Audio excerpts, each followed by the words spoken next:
Okay.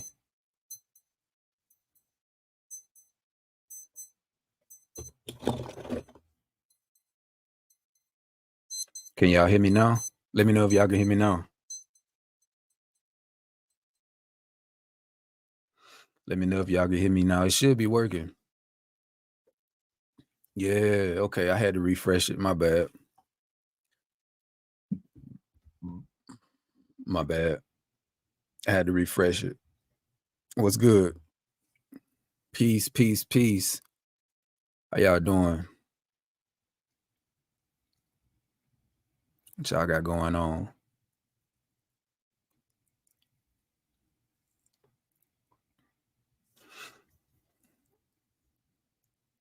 Doug, what's good, brother?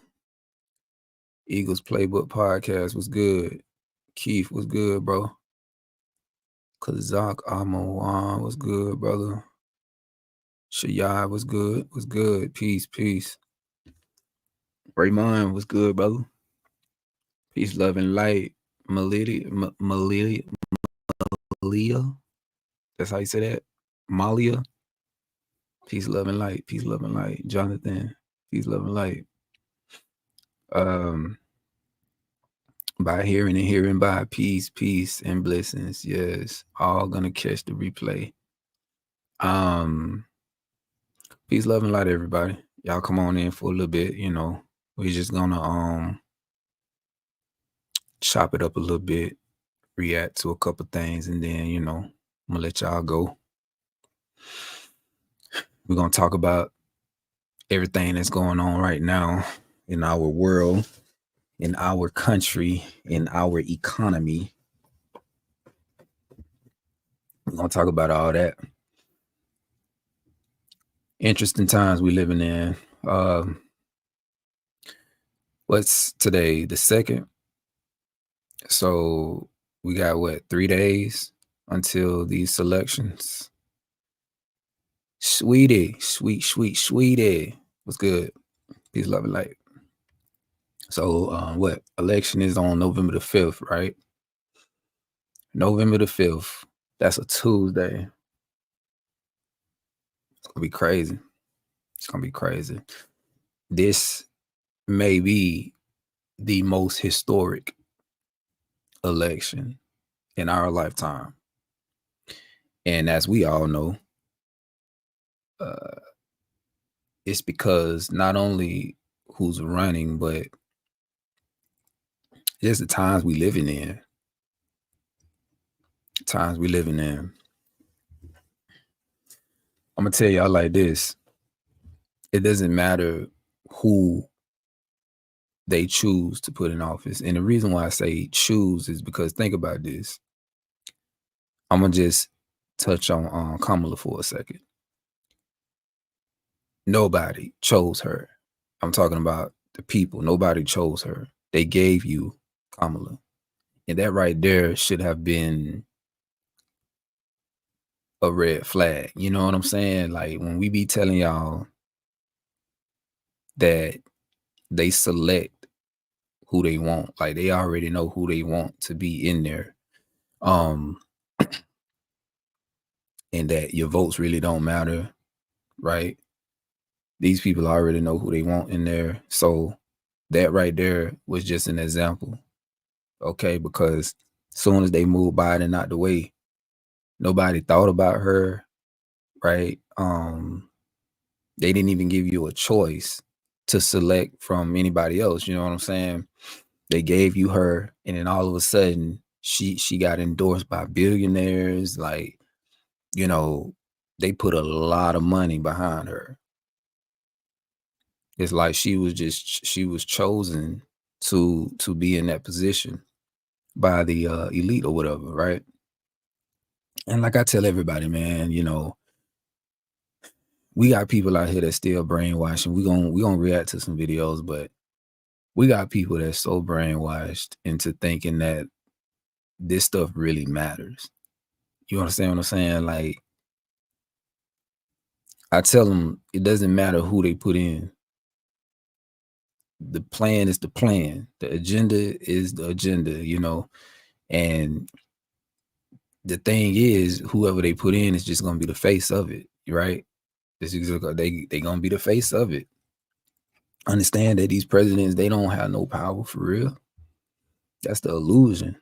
They don't have no powers. It's those who own this country, right? The ones you don't see, the ones you don't hear about, the shadow government. Those are the ones that are in positions to make the calls. And like I say, the president is just the one who, they use as the face of this corporation. So it doesn't matter. All I'm gonna say is that on election day, I don't know how it's gonna look. I already know that they're doing drills up there. They got the military doing drills up there right now as we speak. The businesses up there are already boarding up. They have a feeling this is what they putting out on it. I don't even know if they putting this out on the news, but I'm just saying if you look at different news outlets, or I just say alternative news, they're reporting that the military or the government is expecting there to be like unrest and riots and all of that, right? So they already gearing up, they're training, they're preparing, and all that type stuff. Hey, peace, love, and light, cat, peace, humble, peace. Who this is?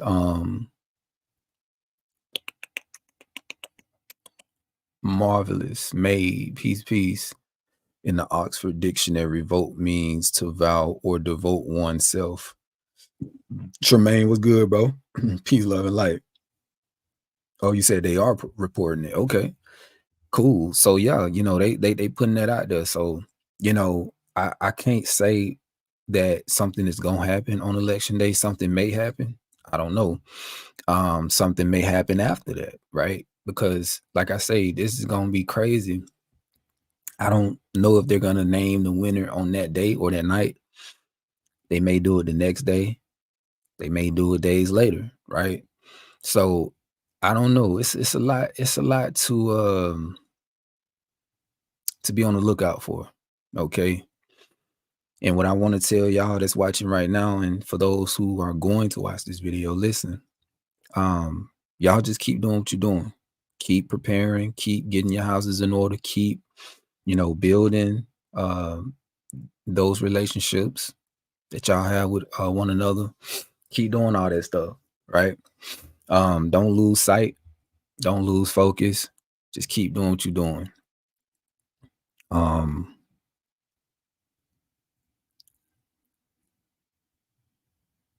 I appreciate that, bro. Appreciate that.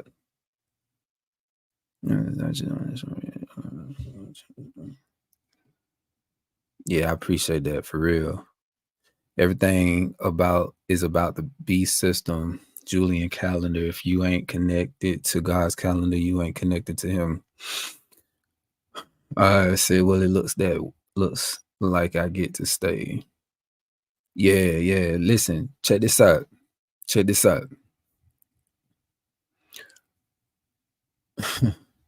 It's almost comical at this point, man. Like when you looking at this race and talking about the Democrats. Hold on, let me share my screen 1 second. Democrats, man, it's I don't know how anybody could just take this serious, bro. But listen, this is one channel that I enjoy watching. This brother's channel, Anton Daniels. I like this brother channel, man.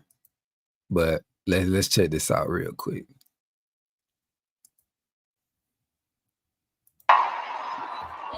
I'm nervous. I'm excited. What's up, y'all?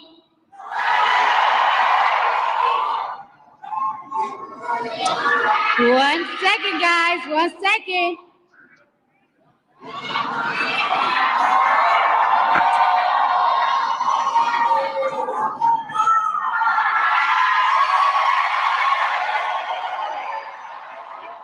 Okay. So I don't take lightly the call. Sorry, guys. I'm a little nervous. Guys. I've been waiting for this moment this whole life, my whole life.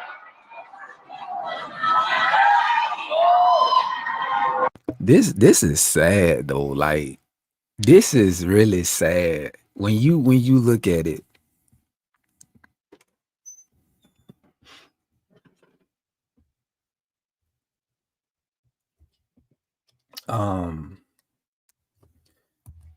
This it just goes to show what the Democrats think about Black people, right? And Hispanic people. If you look at the majority of her rallies, she had to get celebrities. You hear me? She had to get celebrities. Oh my God. This is by far the worst one. Cardi B is the worst. And we're gonna continue to watch it, but she has had Eminem, Lizzo, Beyonce, uh, Usher, Cardi B, Meg Thee Stallion, and we gonna look at that too. Like, it's just beyond sad. This is why I be telling everybody, when it comes to athletes and entertainers, period, outside of what they do for, a career, outside of all that, we shouldn't be listening to them. We should not be listening to these people. When they told LeBron shut up and dribble, you know, during that time, I know we all may have felt a certain way when they told him that. But after he put out that ad that he put out, I think it was yesterday or the day before yesterday, he put out an ad supporting Kamala or whatever. But anyway, in that ad, it was awful. It was awful. I mean, a lot of things were taken out of context. Um, and they took different clips, different sound bites, and put it all together. And they put, of course, images up on the video, and then compared African Americans to illegal immigrants. I mean, the whole thing, bro. Just for LeBron to post that, this is why I agree. Shut up and dribble.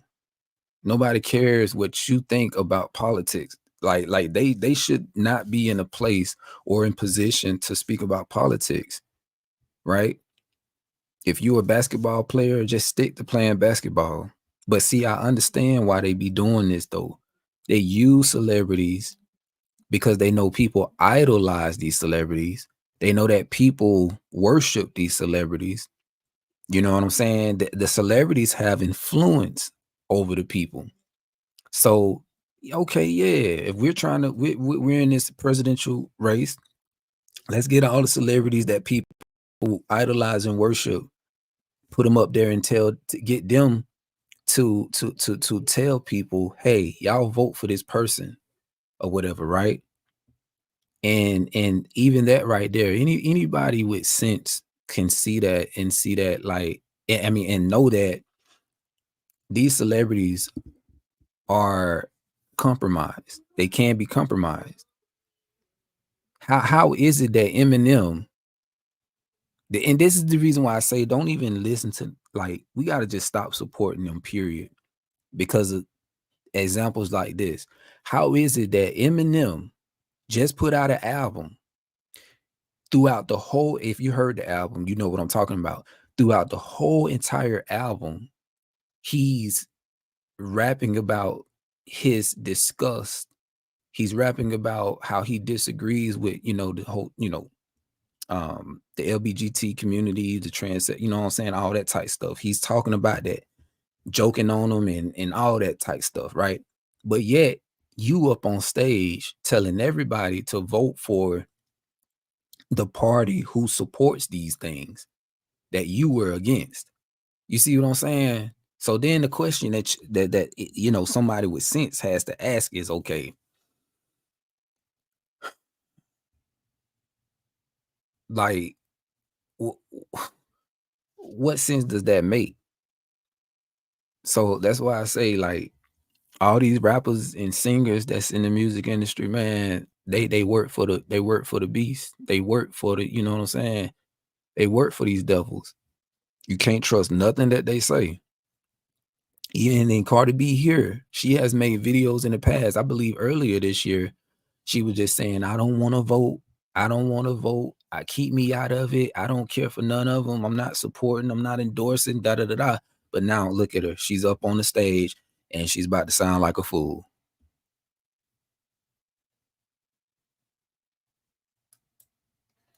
Watch this. I need patience over here. Patience, where are you, girl? I need patience over here. What the hell is going on? Hold on. How you guys doing tonight? How you guys doing tonight? Are we ready to make history? Are we ready to make history? I'm confused. Are we ready to change these 4 years? No. Are we ready to change the next 8 years? Because we're going to make sure we have Kamala Harris in office for 8 years. Thank you. Come. If you're happy and you know it, clap your hands. All right. Vice President Kamala. Oh my God. How embarrassing is this? This is embarrassing, y'all. It is absolutely embarrassing. I'm wondering, how much are these celebrities getting paid? All right. So let me tell you why it's embarrassing from the get-go. Because when y'all sent me this and y'all said that Anton, you need to pay attention because Cardi B and Glorilla and all of this, and we'll get to Glorilla in the next video. But I'm watching it and I'm reacting to it in real time. So I didn't pre-watch this. And I'm trying to figure out, what is she asking the audience patience for? Why is she asking? Patience is a person that apparently brought her phone because because the teleprompters wasn't working. So she was stalling and saying that she was nervous. And I'm like, why would Cardi B be nervous when she has one of the biggest followings? She's done some of the biggest shows.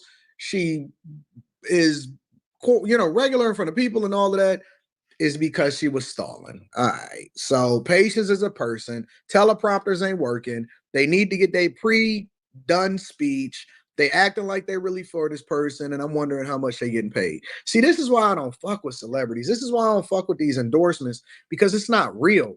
Can y'all tell the difference between people that are being incentivized to do something and people that's actually, because it's almost like a product that you're pushing. And is it paid promotion or is it something that you really rock with, or both? And it's like, I don't get it, man. Why are we looking at celebrities in order to give us some insight on who we should be voting for? And we don't even know if these people are authentic or not, but we can see that it's not authentic because you don't need a teleprompter to be able to tell people why they should or shouldn't vote for something. Exactly. If you ask me a business question, if you ask me how to start a business, if you ask me what stocks to invest in, you tell me to break down what's going on in real estate, the difference in the 3 ways in which you can make money, the 4 ways you can make money, the 3 main ways, plus another way in which you, if you really get to a certain level, I can break that down like this. I don't need no teleprompter. I don't need no script. Every single thing that I do is 100% real improv in real time. When we do the Millionaire Morning Show in the morning, we get the subjects, we look at the videos as we go on, we react to them, and then I break it down and I put the medicine inside of the candy. If somebody asks me, why am I voting for Trump, or why is Kamala Harris not the best person for president of the United States of America, I can spit it off like this. Listen, immigration, economic policy, inflation, jobs growth. October, only 12,000 jobs, and they trying to blame it on the hurricanes and the Boeing strike. I can break down Pepsi, land people off over in Chicago. I could tell you that, over in Chicago, let's stay there, that Brandon Johnson is increasing property taxes by $300 million over the last 2 years. Property taxes has been going up. It's one of the highest property tax states in the United States of America. And people are losing their homes. And even if you own your home out, you still won't be able to afford it because you can't afford the taxes down in Florida. And a lot of people, and this is the demographic of the population that's moving from California over to Texas, and that's why they're trying to turn it blue in order to maintain power. And I can break down the job growth, and I can tell you what's going on in these small cities and all of this stuff. You don't need a teleprompter to communicate effectively why you should or shouldn't support a candidate unless you A, either being on script, B, you don't really support it and they paying you for it, or C, you really just an op. Shout out to Apple. Now you can see what kind of device that I'm recording on. Let's get to the speech. I'm curious to the speech that she's reading now. Let's get to it. Kamala Harris, thank you for having me. I do not take lightly the call to show up, the call to speak up, the call to deliver a message that's been on my heart for a hot minute now. Now, I took my time writing this speech, so I'm gonna make sure I deliver it right.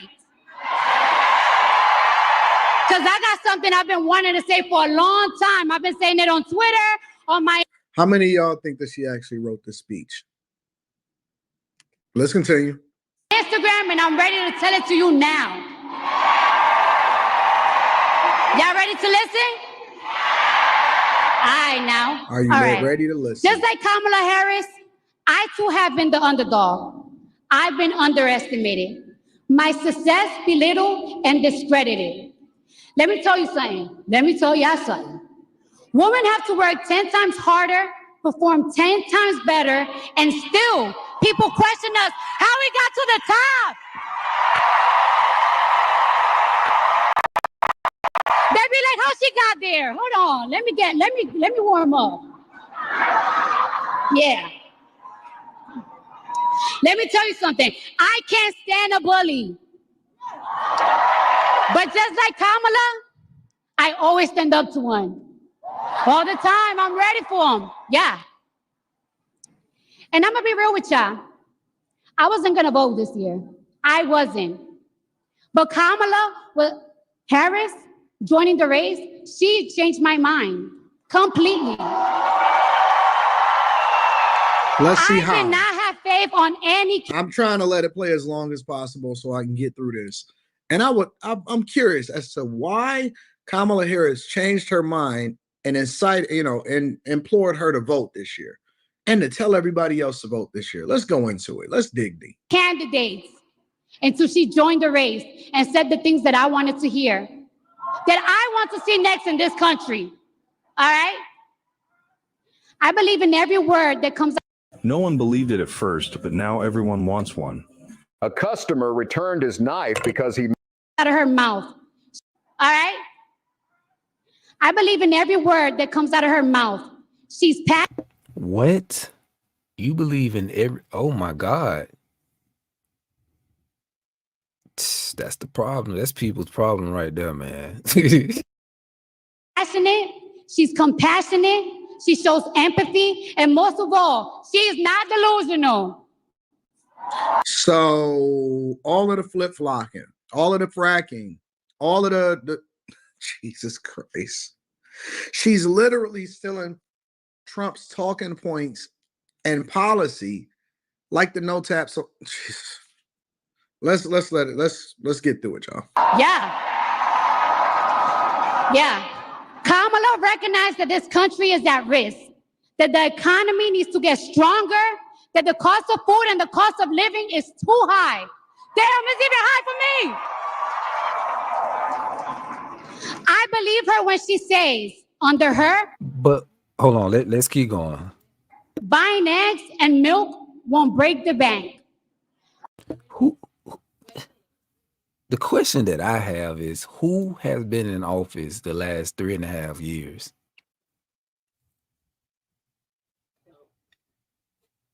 All of this stuff that we're dealing with now, whose administration this has happened under?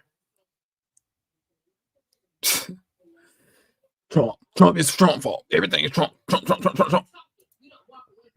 Because she's gonna pass a ban on price gouging on groceries. And she told me that in my face. So she better not lie to me in my face. Yeah. I believe her. Do y'all realize how small the margins are for grocery stores? I'll go over this inside of Stock Club on the Patreon. And the reason why Kroger in particular is trying to merge, the reason why Walmart is usually a super center and they don't necessarily go with the fresh, just the groceries alone, is because it's basically a loss leader. They don't make money off of groceries. They have to sell so much in groceries in order to generate any revenue. And then they use it as a loss leader to get people in the store in order to try to buy more things in the store that's not grocery related. Groceries, you're going to go after companies that have super thin margins when it comes to groceries. Good God. When she said she will make housing more affordable by providing Americans with 25. Hold on. She can't relate to y'all. This woman is rich as hell. Eggs, milk. Ask her how much eggs and milk cost. $1,000 in down payment assistance. Yeah. Hold on. I got more. Yeah, she's promising a lot. And I believe her when she says she will provide a tax cut to 100 million middle-class Americans. That's a lot of Americans. And that includes $6,000 for parents in the first year of child's life. Y'all remember when they used to do that? Y'all remember when this country used to do that? Yeah. And speaking of healthcare, let's talk about it. Let's talk about healthcare. Did you hear what Donald Trump said the other day? Y'all heard what he said? All right, I'm gonna tell you right now. Let me drink my water. Yeah, stay hydrated. He said he's gonna protect women whether they like it or not. It's totally taken out of context. Totally taken out of context. And even though, listen, y'all, listen, let me just say this, man. Even though I've been paying attention to this, right? I think I've been paying more attention to this election than any other one, right? In the past. Never cared about them. But this one right here, I've really been paying attention. I've been paying attention to both sides. I've been listening to them. And I'm just saying, even if I did just try to put myself in the shoes of somebody who is gonna go out there and go vote, right? I'm looking at both sides and I'm thinking critically, right? I'm using common sense. I'm like, okay, I'm listening to these individuals and I'm listening to policies. I'm looking at, character. I'm looking at, authenticity. I'm looking at genuineness. I'm looking at, relatable, I'm looking at all these different things. Fam, there's no way that you could listen to Trump rallies, right? If you listen to what he said in his rallies, if you look at the podcast that he was on with Joe Rogan, all the stuff that they be trying to pull from, different things that he say, it's like they always take what he say out of context. Always.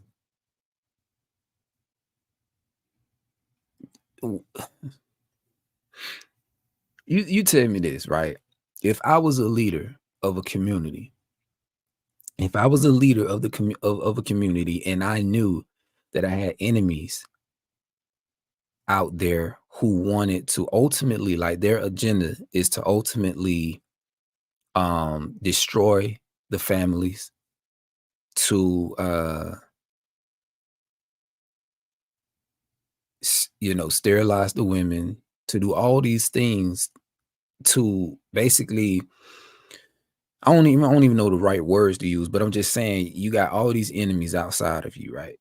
If I'm a leader and if I'm a father and if I had daughters and I had women in my community that I'm protecting, right? I am going to protect them whether they like it or not. You understand what I'm saying? Because if you let them go out and do these things, right? Like just go out into life without that protection, they're going to crash out. And we see that now. We see that now. When we talk about abortion, when we talk about what else? We talk about just even women keeping their legs closed. You know what I'm saying? It's like I would be the type of father that'll tell my daughters, living in the times we living in now, knowing you got folks like Cardi B, you got Megan Thee Stallion, you got all these Glorilla, you got the other girl, you know, that make the music they make, right?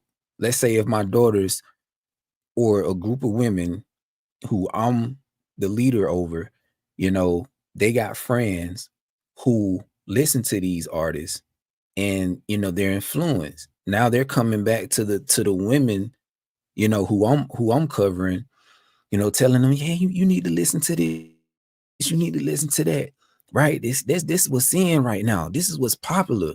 Da da da da. But when you listen to the music, they're encouraging them to be hoes. They're encouraging them to, you know, go out and destroy themselves. You know, right? To you know, not respect their bodies and all of that. So if I was a leader and a father over these women, even if they wanted to listen to that, I'm like, nah, no, I'm not letting you listen to this, whether you like it or not. I'm going to protect you from this wickedness. You know what I'm saying? Some you got Sexy Red and the other girl she be rapping with, you know, talking about having sex with their boyfriends' daddies, and if they happen to get pregnant, they gonna go get abortions and stuff just for the hell of it. You know what I'm saying? If this is what the music is promoting, no, I am not going to let you listen to it. I don't care if you get mad, because in due time you gonna look back in the future. You're going to look back and you're gonna appreciate, like, dang, you know, and Yarka, you know, he this is why he protected us. This is why he didn't let us do this and do that. Look at the world. Look at all these other people out here. Look how they destroyed themselves. All these women out here. Look at how they destroyed themselves. Look at our nation. Destroyed. So, and I'm just saying all that because that is what Trump was talking about. You know what I'm saying? That's what he was talking about. Because if you look at the Democrats, you look at that side and everything they promote, they are against everything that those of us who believe in God, you're right, that believe in righteousness, they against all that, right? They promote the wickedness. They want more and more transgenders, drag queens and stuff like that to be reading to your children, to be raising your children, to be in class teaching children about their pronouns and all of that, right? So yes, we gonna be against that. We gonna protect our women and our young men from that at all costs. So that's what I'm saying. They be taking what he say out of context. You know what I'm saying? So yeah, man. He said he's gonna protect women whether they like it or not. I'm repeating it. Donnie Dunk, please. Protection for women, especially if we're talking about maternal and mental health care, is in telling them what to do with their bodies. It's supporting them and giving them the care they need for what they choose to do. So basically removing unwanted pregnancies. Man, listen, if y'all are listening to celebrities to tell y'all how to vote, that's so out of touch, while at the same time embracing this demonic lifestyle that they live, then you got something else coming. Y'all let me know what y'all think inside of the chat. But I'm saying even the whole thing with abortion though, you know, let me start sharing that. The whole thing with abortion, y'all gotta understand this. See, I be hearing all these females, you know, trying to justify why, you know, they should get abortions and everything like that. You know what I'm saying? We talk about hookup culture. you know, just out here having sex, just freak offs, you know what I'm saying? Like all of that's going on.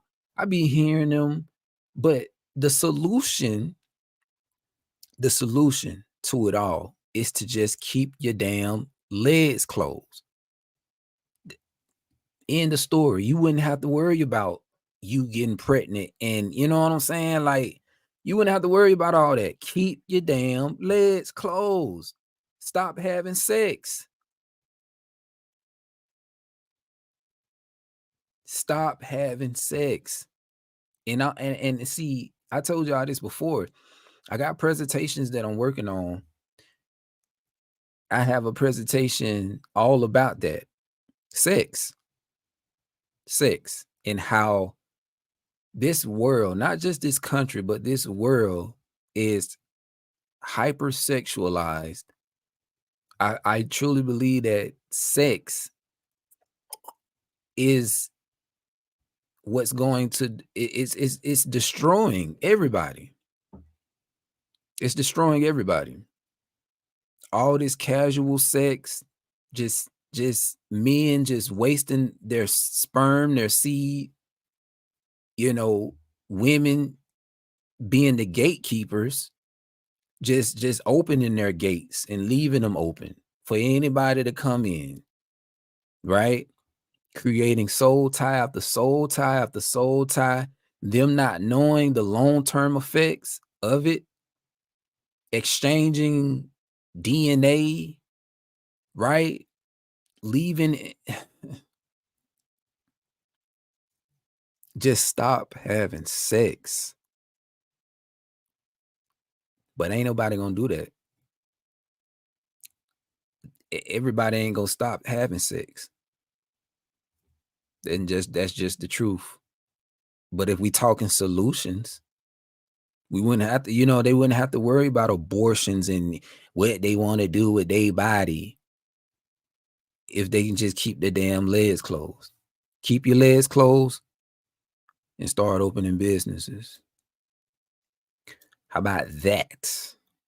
But anyway, I'm pretty sure y'all already seen this already, but I'm saying this just right here is just, again, another example. This is what they think about y'all. Oh, well, let's just put let's put Megan Thee Stallion up there, right? And for this to be a presidential election, this right here is it says a lot. It says a lot about where we are. It just says a lot. It is unprofessional. It's degrading.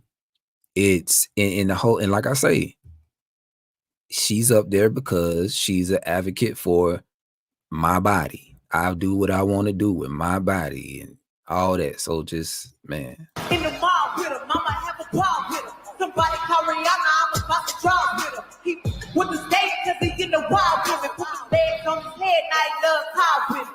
You will never catch me calling these men petty. I ain't lying, mama, just to make us happy. Lifestyle with tank fitter. It never happened if the wasn't happened. I'm a hot girl, I'm too hot. Till the sin come on my outfit. Don't say quit, cause I ain't thirsty. These dudes mad, they wanna hurt me. I'm a hot girl, put his legs on his head, now he love call with him. You will never catch me calling these men petty. I ain't lying, mama, just to make us happy. Lifestyle with Yeah. So I don't know. I don't know. Honestly, it's just, this is sad. This is just I don't know.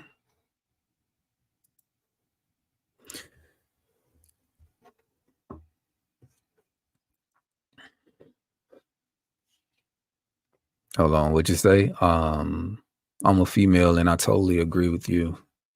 Bars, keep your legs closed and open a business or start a business. Yeah. When it comes to my body, my choice, I only use that for the Stevie Stabby. Right. By universal laws, they need our consent and participation to get away with their crimes. Yeah. Yeah. Yeah, it's crazy for real. Found your channel this week. You got some nice videos, dude. I don't agree on everything, but good shit regardless. That's what's up. That's what's up.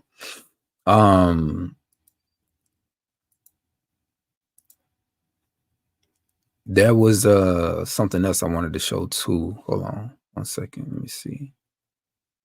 Going back to the brother Anton Daniels, he had another video about Gorilla. I think that's her name.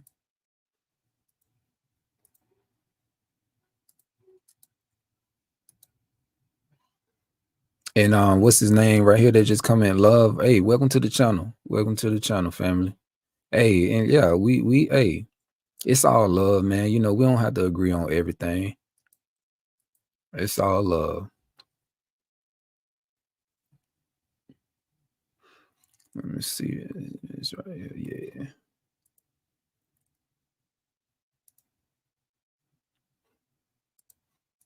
Households to have a mother and a father, because at the very least, your father can teach you what you need to do in order to eventually divest yourself from the Democratic Party in the first place. It's really, really unfortunate. What's up, Milwaukee? Listen, bro. We are the most easily influenced, silly, unserious group of people that I've ever experienced in my entire life. You know, I can't even believe that not only was I once a Democrat, obviously not because it was something that I chose for myself, but because I was influenced to do so not only from the culture, but from my own parents. And this is why it's important for us to have strong leadership, for us to have strong households, to have a mother and a father, because at the very least, your father can teach you what you need to do in order to eventually divest yourself from the Democratic Party in the first place. It's really, really unfortunate. Let me turn this up and see if it's anything worth hearing. Boy, I got some of the little baby jamming on.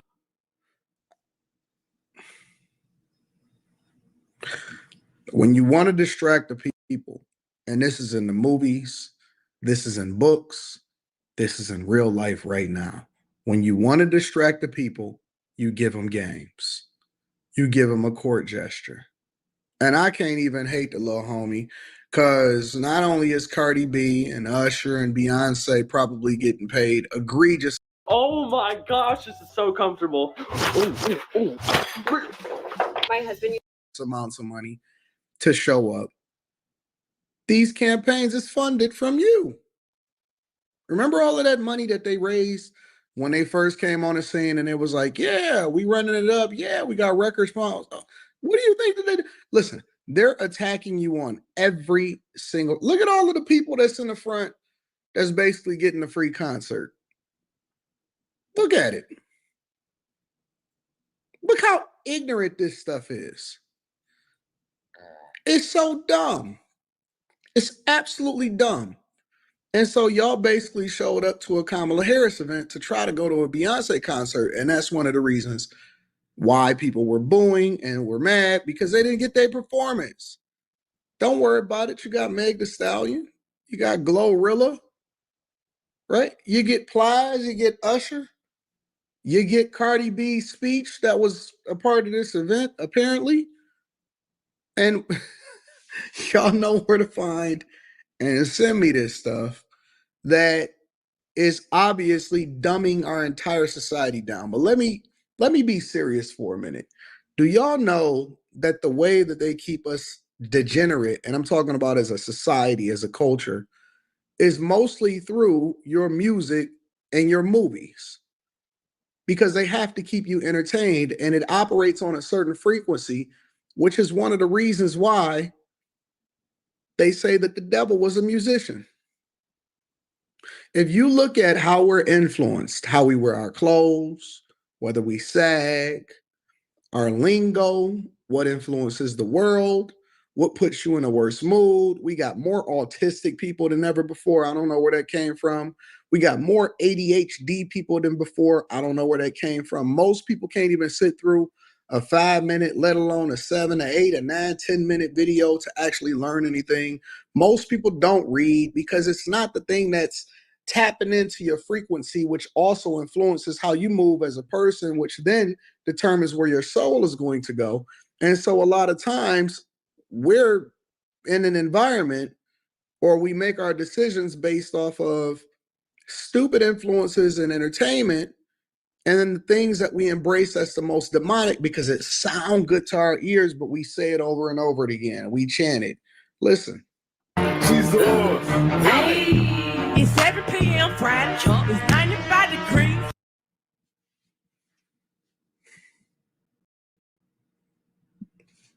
I can't blame her because she was a little hood girl at some point that had crooked teeth, and she did some of the most ratchet things to get on. And now everybody is saying, oh my God, she glowed up. Glorilla glowed up. And now guess what? They put her right there. In less than a couple years, she got to the point to where she can get millions from the Kamala Harris campaign. And then she can sit right in front of you, dance, influence you, and then ultimately sparkle her way into look at the movements. Look at the dancers. Are you telling me this is not the most idiotic, base-headed stuff that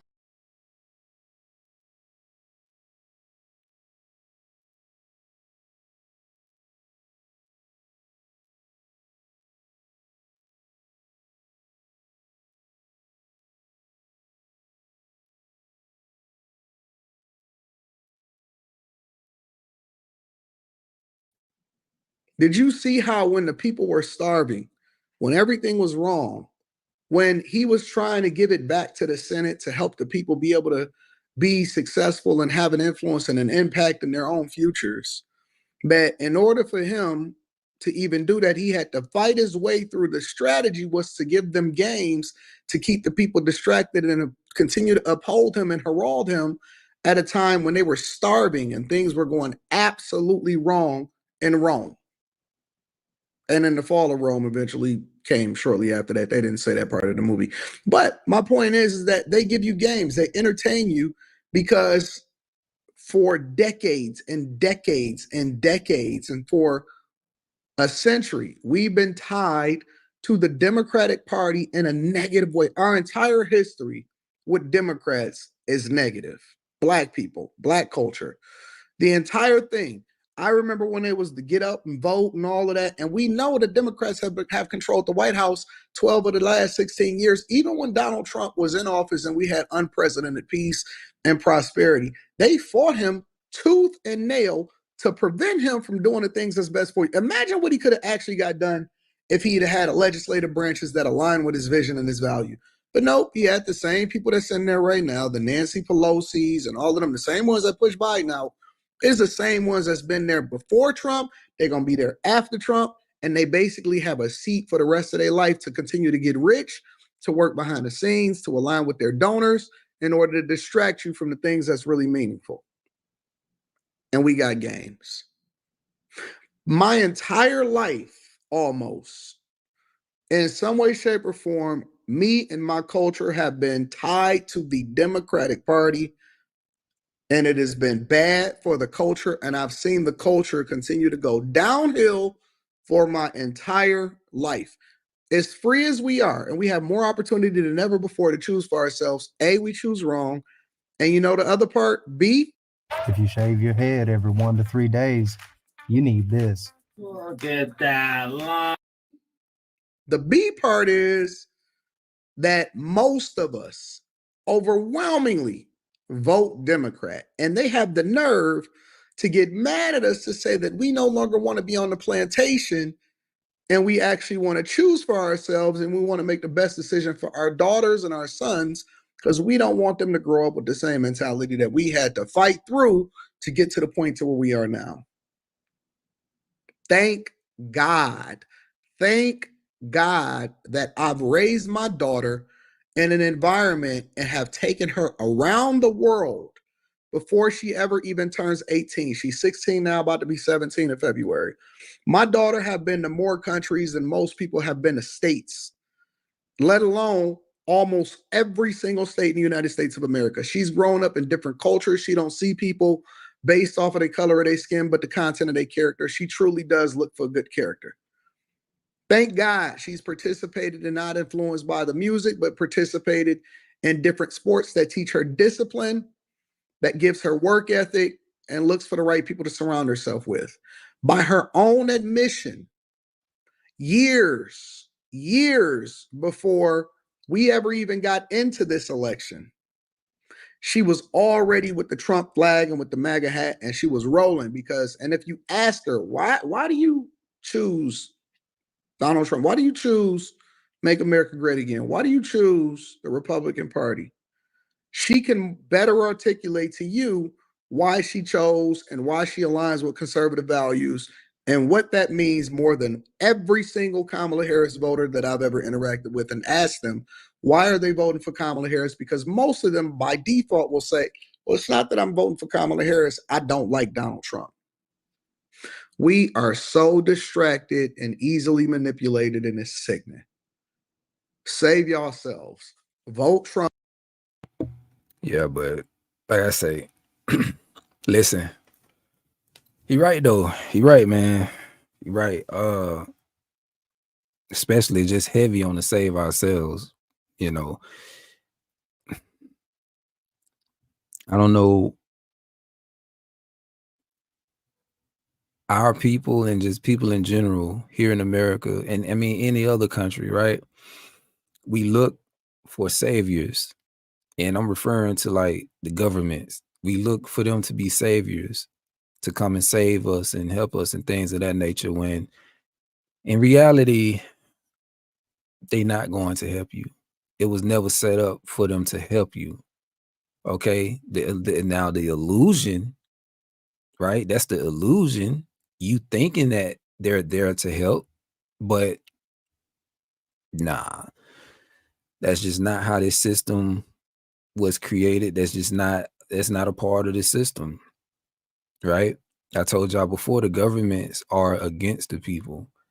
And in these coming days, when we talk about World War III, we talk about all these civil wars and all these different wars popping off. Know and understand that they have an agenda. And that agenda is to depopulate the world. I told you about the Deagle report, right? They got estimates. That's not the word I want to use. Not estimates. Is that, well, pretty much they have numbers, right, that they've created, and saying that, like, okay, in 2025, this country, that country should be down to this number, right? So we have to do what we got to do, something in order to lower these numbers. It's a plan, bro, and it's these devils are playing God, right? We know that they're controlling the weather. You can look up Operation Popeye. You can look up how during the Vietnam Wars, you know what I'm saying, they created monsoons, and you can, I mean, all of this stuff y'all can look up, and they got patents like on these things, right? Where they're shooting particles and different things up in the sky to create storms, and like I say, they have the ability to control these storms and direct these storms to targeted areas and stuff like that. So, you know, this is just what we up against, right? So again, on the whole thing of us saving ourselves, listen, this is why I be so big on us coming together some way, somehow. And I know the reality of that is that, you know, a lot of us are just going to be by ourselves. Okay. No matter how much I try to encourage people to come together, we dealing, and you see what we dealing with. You see it all around you. Like he said, melanated people, and it's not just melanated people now. It's other nations of people too who are like this. But I'm gonna just stick with melanated people. Nobody takes us serious. We don't even take ourselves serious. You understand what I'm saying? We sit up here, like, say for an example, right? I was watching, matter of fact, let me see if I can find it real quick. Hold on. 1 second. Let's see. I was watching something the other day, and it was with our Hebrew Israelite brothers and sisters. Where is it?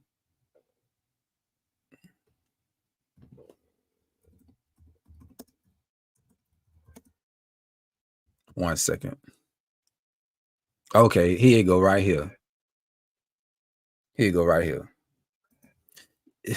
This is one of the prime examples right here. This is why nobody takes us serious when it comes to religion, our belief system. Nobody takes us serious on anything, man. It's like the Christian church, it's a mockery. I mean, it's so I say all that, and I'm finna show you this in a second. Let me put it up on the screen real quick. So I was watching this the other day, and this just right here, I mean, this ain't the first video. This ain't the first one. Oh, let me blow it up a little bit. It ain't the first one. There's been videos like this before, but the title of the video is Inside a Hate Group, the Black Israelites.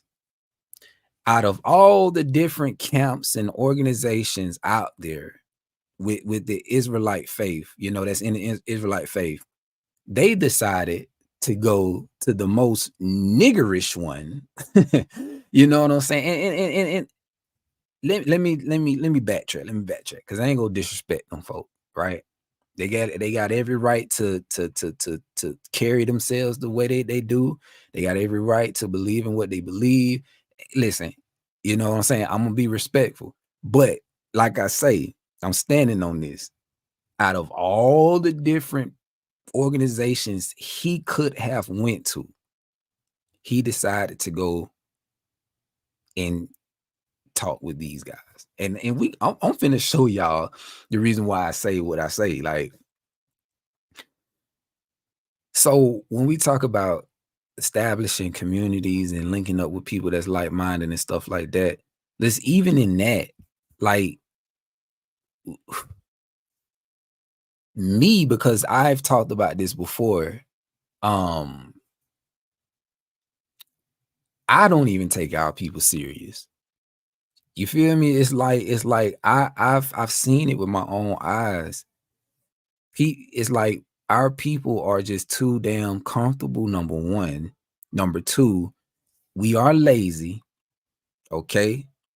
Now, I'm not speaking for everybody, but I am speaking for a certain demographic. I'm speaking about a certain demographic, of our people. We are lazy, don't like to do no work, right? And it's funny because if you look back in the 60s and the 50s and the 40s and the 30s and the 20s, I can't say that. I wouldn't be sitting up here saying what I'm saying right now. Why? Because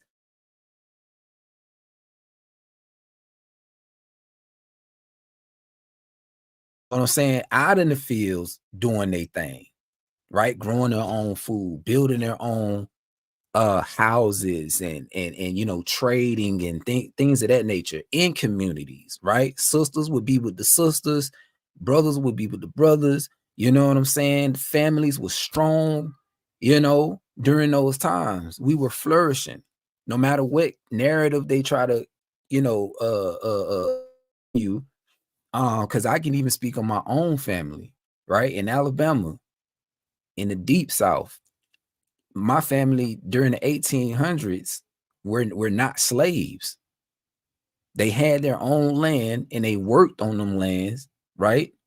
I talked to my auntie, the oldest living relatives in my family. I talked to them. They still got their mind, and that's a blessing. You know what I'm saying? And they broke it down for me. They told me, you know, what it was like for them growing up and what they saw with their own eyes, what they experienced. And it was nothing like what they taught us in school. Now, I'm not saying that these things didn't happen, but I'm just saying, like, just, you know, jumping on that point of like, we didn't, all of us wasn't slaves. All of our families wasn't slaves. Right. But just get back on point. What I was saying is just like our people, you know, you can't take our people serious these days. Are there people that look like me out there doing things like buying land, building houses, growing their own food, you know, coming together, you know, forming communities? Yes, that's happening. It is all over the world, right? But the majority of our people are brainwashed. The majority of our people are so caught up in this world, and the programming is strong, right? The spells that's on our people, man, it's just beyond like sad. Like, no matter what you do, no matter what you say, no matter how much information, research, whatever you put in front of their faces, they're gonna laugh at you. They're gonna call you crazy, you know. So I don't know, man. And I honestly, these elections are coming up, and you just look at the behavior of our people. They're voting based on emotions. You know what I'm saying? And that's the thing with our people. We are led by emotion. You look at the churches, you look at, you know, just anything. We lack emotional intelligence. I just gotta call it for what it is. You know what I'm saying? So, and that's one of the things I be talking about, you know, regardless of what it is, we have to be in control of our emotions. When we're having these difficult conversations with each other, right? Serious conversations. Most people tend to get very emotional and lose their shit. And then you never get nowhere. You know what I'm saying? So when I say as Black people, you know, we have a lot that we need to work on. We have a lot that we need to work on, man. But yeah, this video of these Israelites, check this out right here, bro. Like, this is what I'm talking about. Yeah, emotional maturity, yeah, emotional intelligence. We need to develop that and strengthen that, you know, and so we can start having deep, meaningful, like serious conversations where after having those conversations, we get to solutions. We can actually get somewhere. We can find common ground. We can, you know what I'm saying? Because what I be seeing is people, when they have conversations, they tend to make it personal. They feel like they're being attacked, and you know, they get offended. It's like, bro, come on, stop being so damn weak. Stop. You know what I'm saying? It's not about you. It's not about you. But check this out, y'all, man. For some of y'all that didn't watch this, just look at this. Do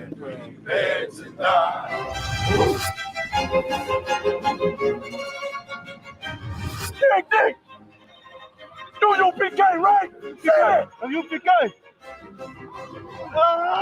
This world thinks that we're a cult and that we're crazy and that we're criminals simply because we teach what Jesus Christ taught 2,000 years ago. In 2024, with access to the internet, if you hate another group because of the color of their skin, you're a fool. Let's go. Let's go. Let's go. I want 100. Let's go. Above your head. I might do Shabbat. I might. So they ain't the only ones that do this, right? Where they have this military style of training or whatever like that, because Israel United in Christ are the same way. But this is an example of when I say that the government look at that and laugh at it. Like they and don't get me wrong, there's nothing wrong with this, right? I'm all for it. But the thing is, it's like nobody takes you serious. Nobody's taking you serious. So all that training you doing for what is what for what? What is it for? What is it for?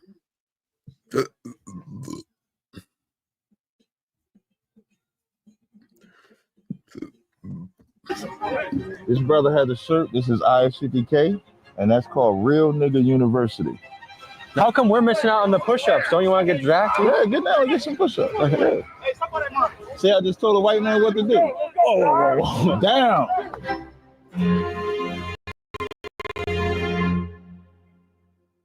These are the Black Israelites, and they've been designated as a hate group. They hate a lot of different types of people, but they reserve their highest level of hatred for gay people and white people. They believe that Jewish people are imposters and that they, the Black Israelites, are the true descendants of Israel and thereby the chosen people of God. Furthermore, they believe that when Black Jesus comes back for the rapture, that they will take over the earth and enslave the Caucasians and Asians. Now, they call themselves the Black Israelites, but probably because recruiting numbers were awfully low, they began to include Latinos and Native Americans under their umbrella. To better understand how these guys think and operate, I thought it would be a good idea to send the whitest guy in my crew, Keegan, to spend 3 days with them in Harlem, New York. What you will see in today's episode will be a combination of me personally meeting this faction of the Black Israelites and fly-in-the-wall footage from Keegan after he embedded with them a couple weeks previously. I'm genuinely perplexed on how people can hate each other in 2024, especially with things like internet access and most of us being able to learn from the ugly parts of human history. So let's unravel this mystery together and buckle up, folks, because this episode gets intense and confrontational.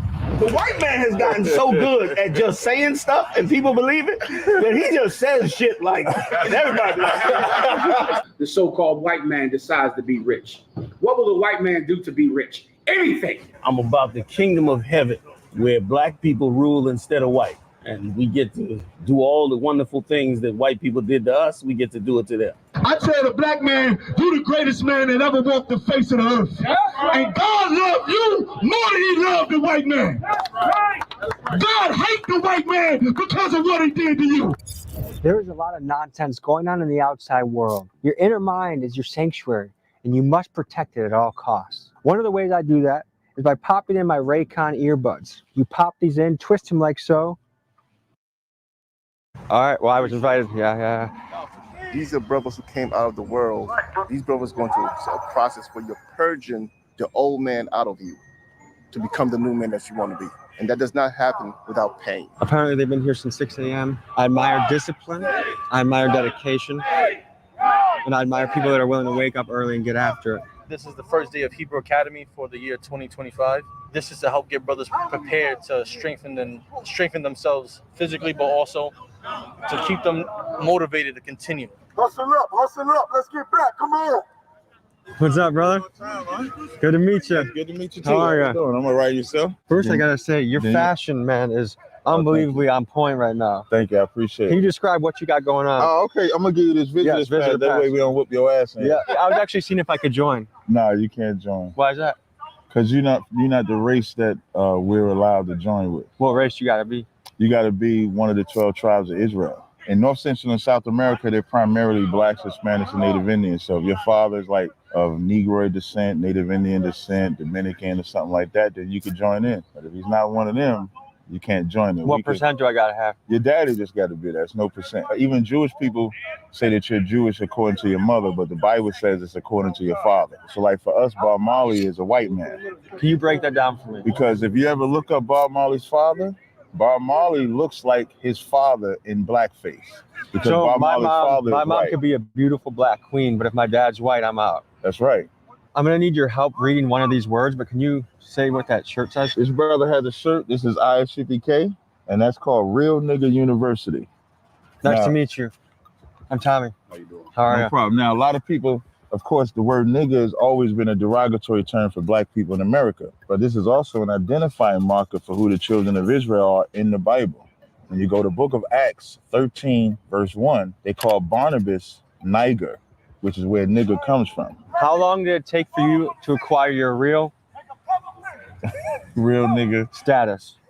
You can answer. Me? Mm-hmm. It took me 90 days. And what kind of training or certification did you undergo in your quest to become a real nigga? I attend class for 90 days, and then that's when I'm born again. And what? It's kind of similar to what GOCC do. Like you have to, I think it, I don't know what it is now. They probably updated their guidelines, but you have to be a part of their church or go to the gatherings or something like that for 90 days and before you can get baptized up under them. So it's kind of similar. When I heard him say that, I thought about GOCC, but yeah, let me keep going. What made you say I want to become a real nigga? It was nothing out there for me to navigate to become and understand who I was and who I am. I looked at the word nigga as a negative term until I found out that it was an identity marker. You know, it's a shocker when you wake up and you find out that you're the descendants of Moses. Was Moses a real nigga? Hell yeah. Was Jesus Christ a real? The realest nigga. Was Malcolm X a real? No. A real? No. Malcolm X had a good spirit for brother. Hey, can I get my coffee? Let's go. Turn it up. You're moving too slow. Malcolm X was Hold on. Can I say something? Well, I was expecting your coffee to come straight black. And right now, that coffee has got some Caucasian mixed into it, brother. This is a vintage. This is allowed in this school and the real real nigga university. Yeah, we drink coffee. This is oatmeal shaken espresso, vanilla cinnamon foam. There's vanilla? Yeah, are you appropriating my foam. culture right now? Nah, but coffee can't integrate. The reason why I said Malcolm is not a real one is because Malcolm was trying to join us to the Arab religion. Half truth. But right before Malcolm passed, or right before he was murdered, Malcolm found out who he was, and Malcolm actually was teaching that too. So he wrong on that. Well, he, like I say, in the beginning or half of Malcolm's life, you know, on his mission or whatever, yes, he was a part of Islam or whatever, but that's the reason why he ended up, you know, dying or whatever. I mean, there was many reasons, but I'm just saying, like,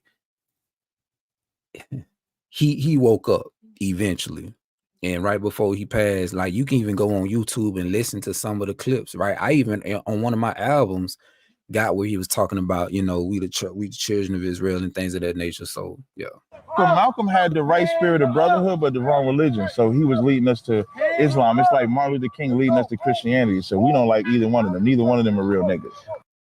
And then the same thing with Martin Luther King, right? So right before he passed, he realized that Martin Luther King, I ain't gonna lie, because he was a Mason. You know what I'm saying? Martin Luther King it was different. It was a different situation with him. He was if you know, you know. If you really did your due diligence, you know that he was being used by the CIA. And yeah, but like it was the CIA who killed him, you know what I'm saying, or had him killed. But yeah, even he realized right before he died that he sold the people into a burning house or led them into a burning house or whatever the case is. So yeah. Wait, Martin Luther King? You love Martin, don't you? I think he was a good man.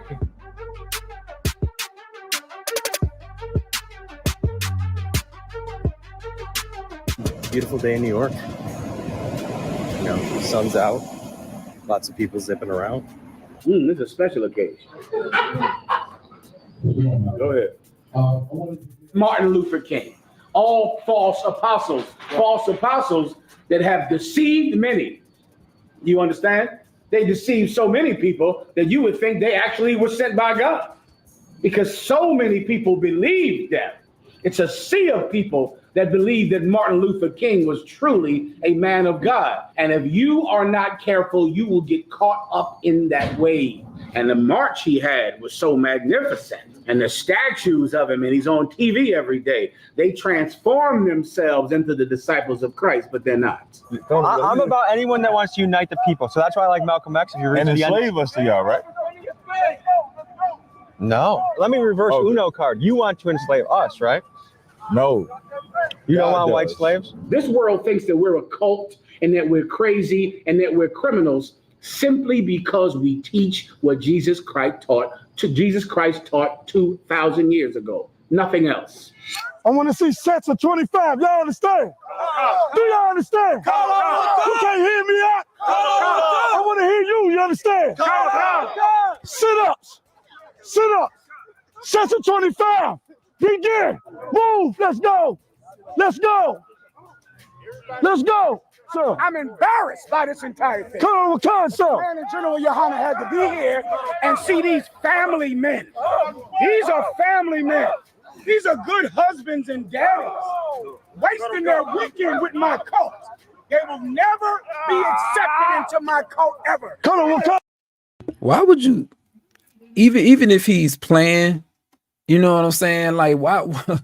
So listen, y'all. Listen. This is what I'm talking about. Even if, because just a minute ago, didn't he say people out there think we're a cult? People out there think we're a cult. They think we're a cult. But my guy, why would you get on camera knowing how to and say something like that? Say, oh, you know, talking about your cult, my cult. Come on, be free. That's what I'm saying. Y'all see what I'm saying? That's why nobody take them serious, bro. I don't care if you was playing or what. Like, why would you say that?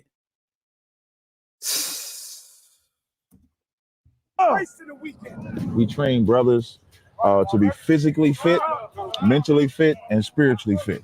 What's the brand of martial arts we're learning right now? Yad Karab, hand combat. Yad means hand, Karab means combat. Instructor, the brother in the middle with the stick hanging on his side, that's Captain Akkad. Does he ever whack people with the stick? If he has to defend himself. But not like, he doesn't, like, if you do a wrong, like, karate chop, he doesn't whack you or anything? No. I look at Commander Yohana as like my grandfather. You know what I'm saying? And he's done so many things. And he's the one that has led my quote unquote father, which would be Captain Tazariak. I look at Cap as my father. Like you know, if I were to disappoint Cap, I feel pain. Like I never felt disappointment or being ashamed of doing something with my mom or my stepfather. But you know, growing up trying to shape myself into the person I am right now is because of Cap, and he learned from Commander Yohana. So you know, I look at Captain Tazariak as my father and Commander Yohana as my grandfather.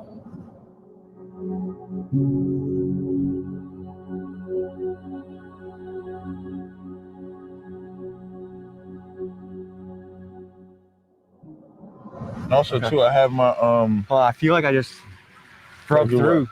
You ain't break through shit, man. You just filming. You just a white guy filming. How come we're missing out on the push-ups? Don't you want to get drafted? Yeah, get down and get some push-ups. See, I just told a white man what to do. Oh, down.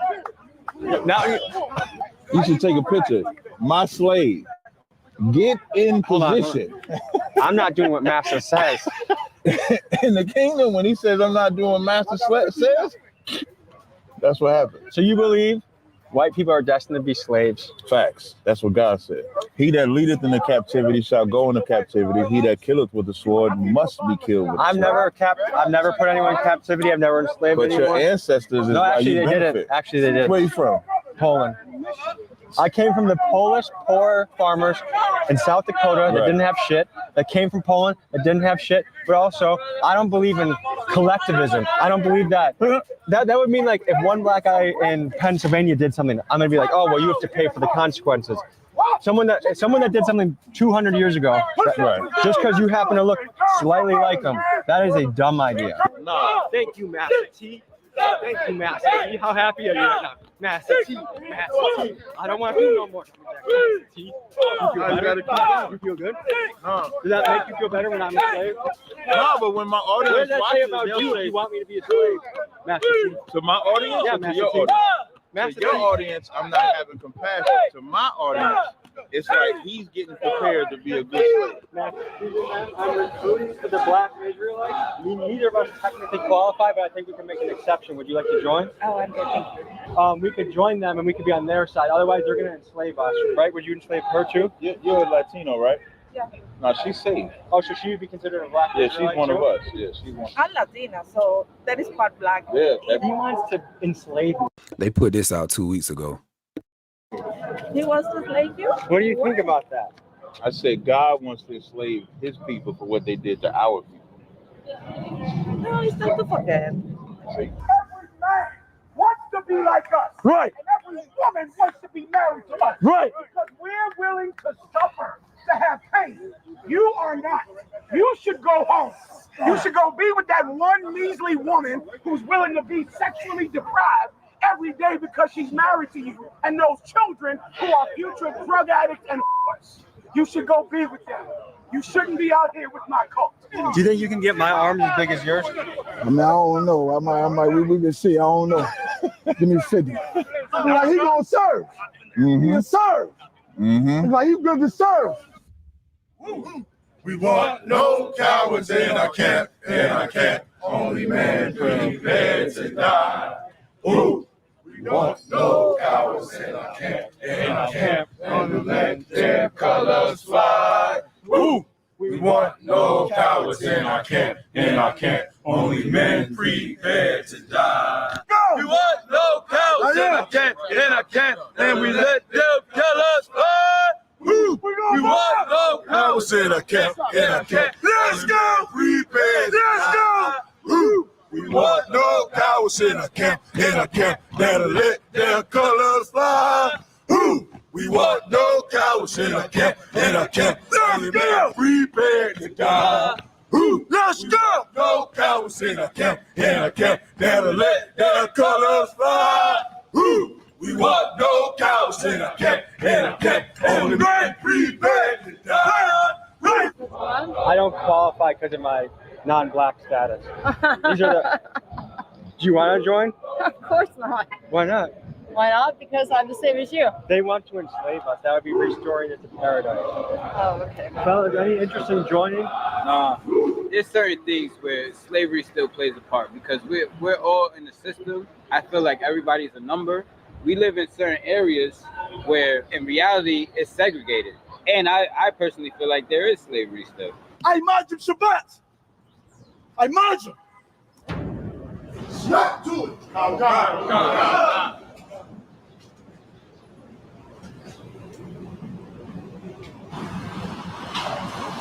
Push up position.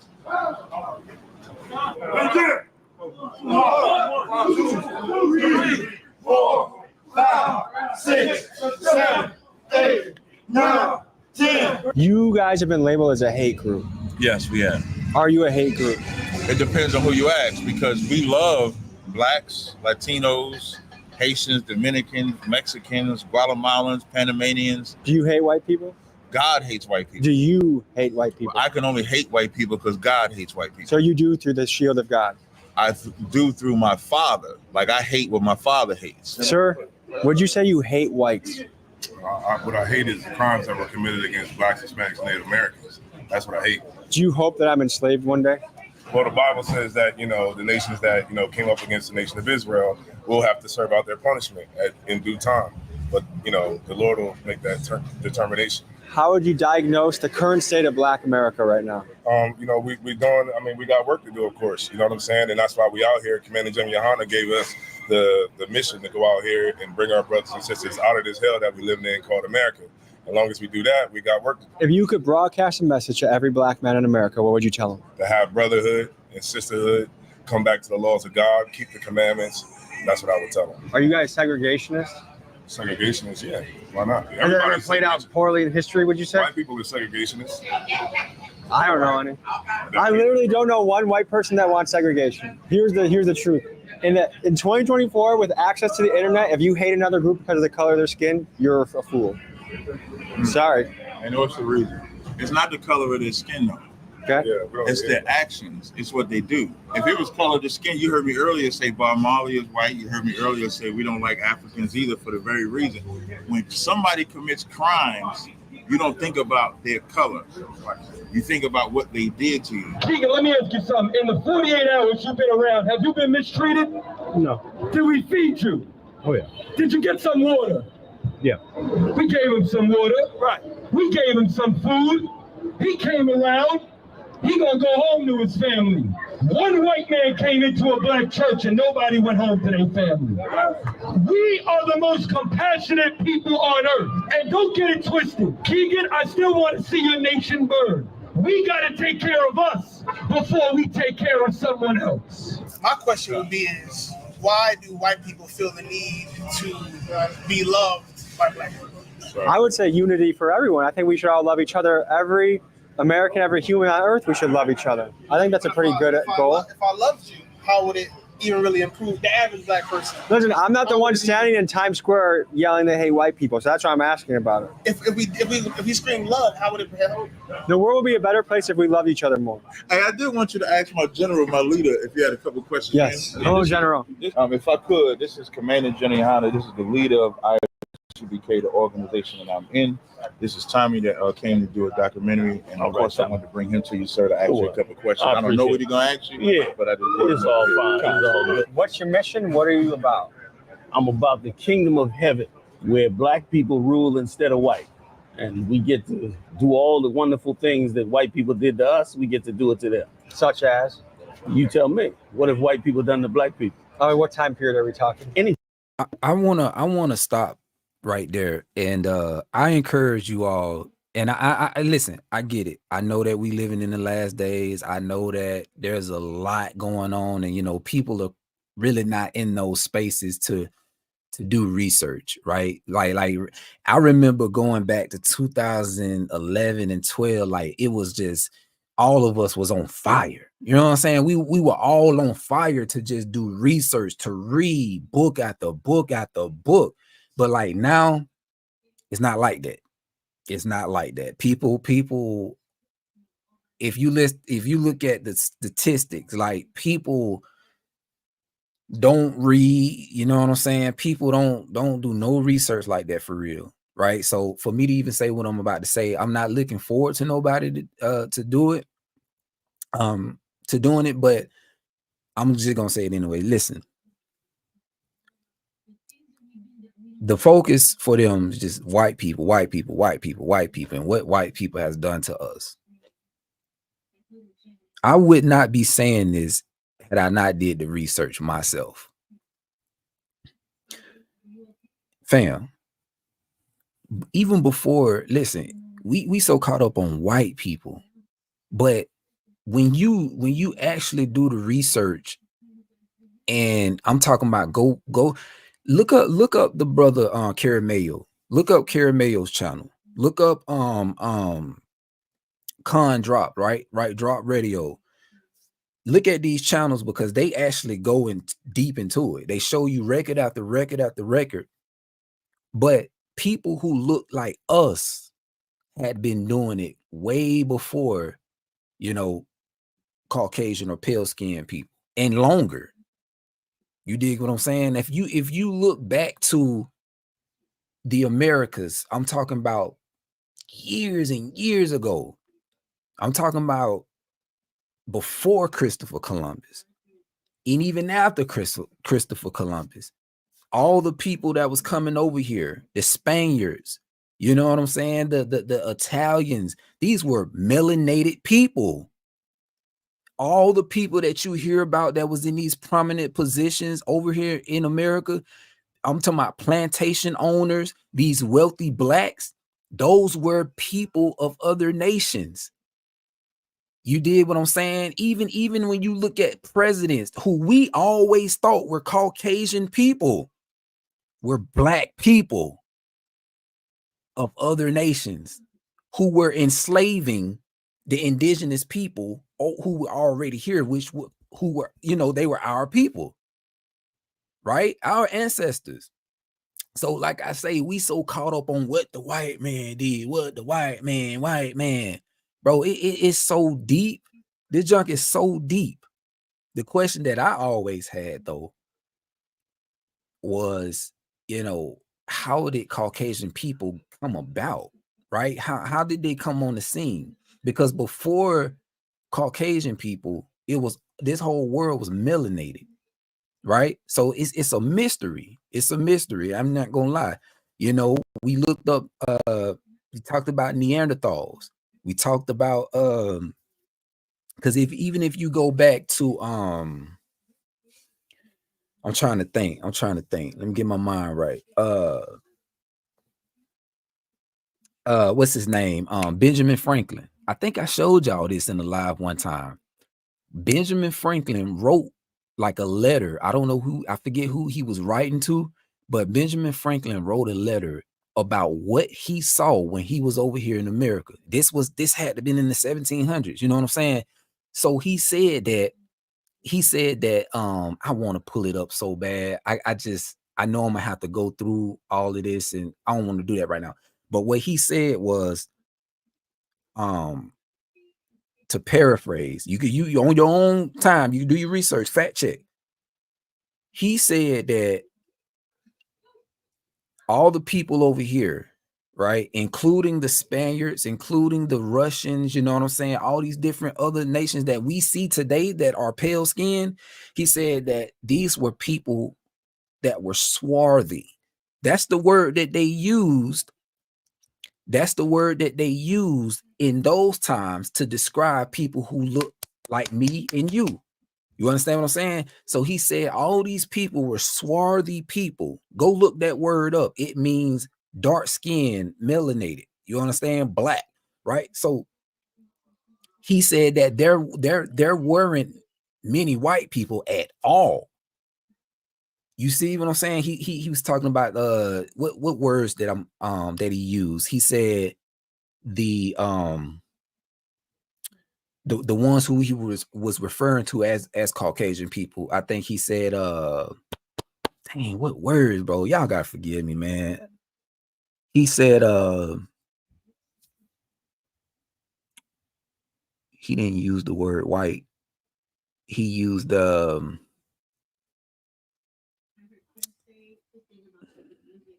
I can't remember. Please forgive me. But he said that there's not many of us around. But he was talking about clearing out the United States, right? And populating the United States with more of his people. Like they wanted to grow their population. There you go, the Anglo-Saxons. Thank you. You said the Anglo-Saxons, white, were the people who wrote the Declaration of Independence, getting away from British king who was black. Right? So this is what I'm saying, y'all. Like white people or Caucasian people are like new on the scene. I understand, according to certain Hebrew Israelite camps, that white man is Esau and all that, but even that right there is just, that's off. Okay. But white Caucasian people are new on the scene. And you got to think about the Moors too. Like when you get into that history and you saw how the Moors created a treaty with them, and like I say, all this ties into Psalms 83, but I'm saying like the Moors, even see, here's what happened. They broke the treaty. The Caucasians, they broke the treaty, right? And then they grouped the Moors in with us. Like, so what I'm saying, like all these wealthy, and I think you can even look into like the Confederate War, all of that stuff that was going on. It ain't never nothing what they taught us. It don't have nothing to do with what they taught us in school.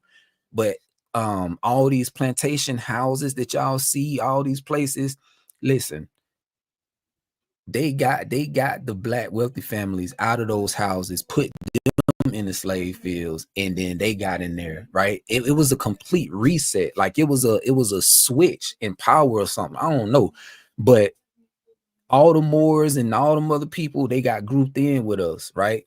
And they were all looked at the same way. So it's a lot of history. It's a lot of history, man. And like I say, we sit here and we listen to the Israelite brothers and sisters, and we always hit on black man, white man, but it's deeper than just white men.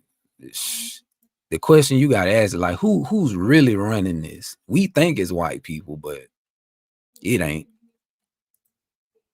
Anytime period. Recently? Anytime period. Yeah, I gave a guy like a handshake and a hug yesterday, so maybe that qualifies. Could qualify, possibly. And I say that because if you look in other countries right now, like these people worship us. Like for real, like behind closed doors, they worship melanated folks. You look at Russia, you look at the Russian icons, you look at all that stuff. Like these folks legit be worshiping melanated folk behind closed doors. But yeah. What else? Well, let's talk about the bad things that you did, though. Are we talking about slavery? Oh, are you talking about slavery? Are you mentioning slavery as one thing? I feel like that's a key subject around here. I agree with you. Slavery is one. You gobbled up the world, and we seek Christ's kingdom for a day that our roles reverse.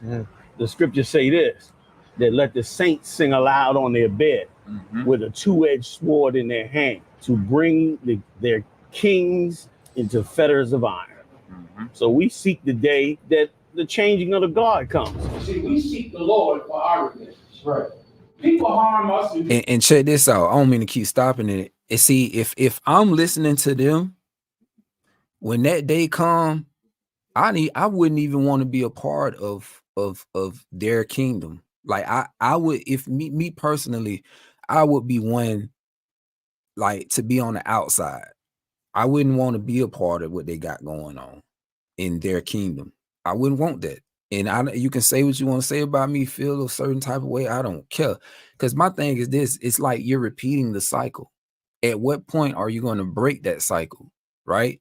Because you hear what they, and this is what they say, this is what they believe, you know, everything that white people have done to us, we're going to do to them. So they're implying that the rapings and the child molestations and all of that they have the freedom to do that to them. You know what I'm saying? I'm for real. This is what a lot of them believe. Like they have the right to rape young girls and all that. But like I say, I wouldn't want to be a part of that. Listen, y'all do that. Y'all go ahead and do that and watch how that cycle repeats. Just watch how it just keeps repeating. Right?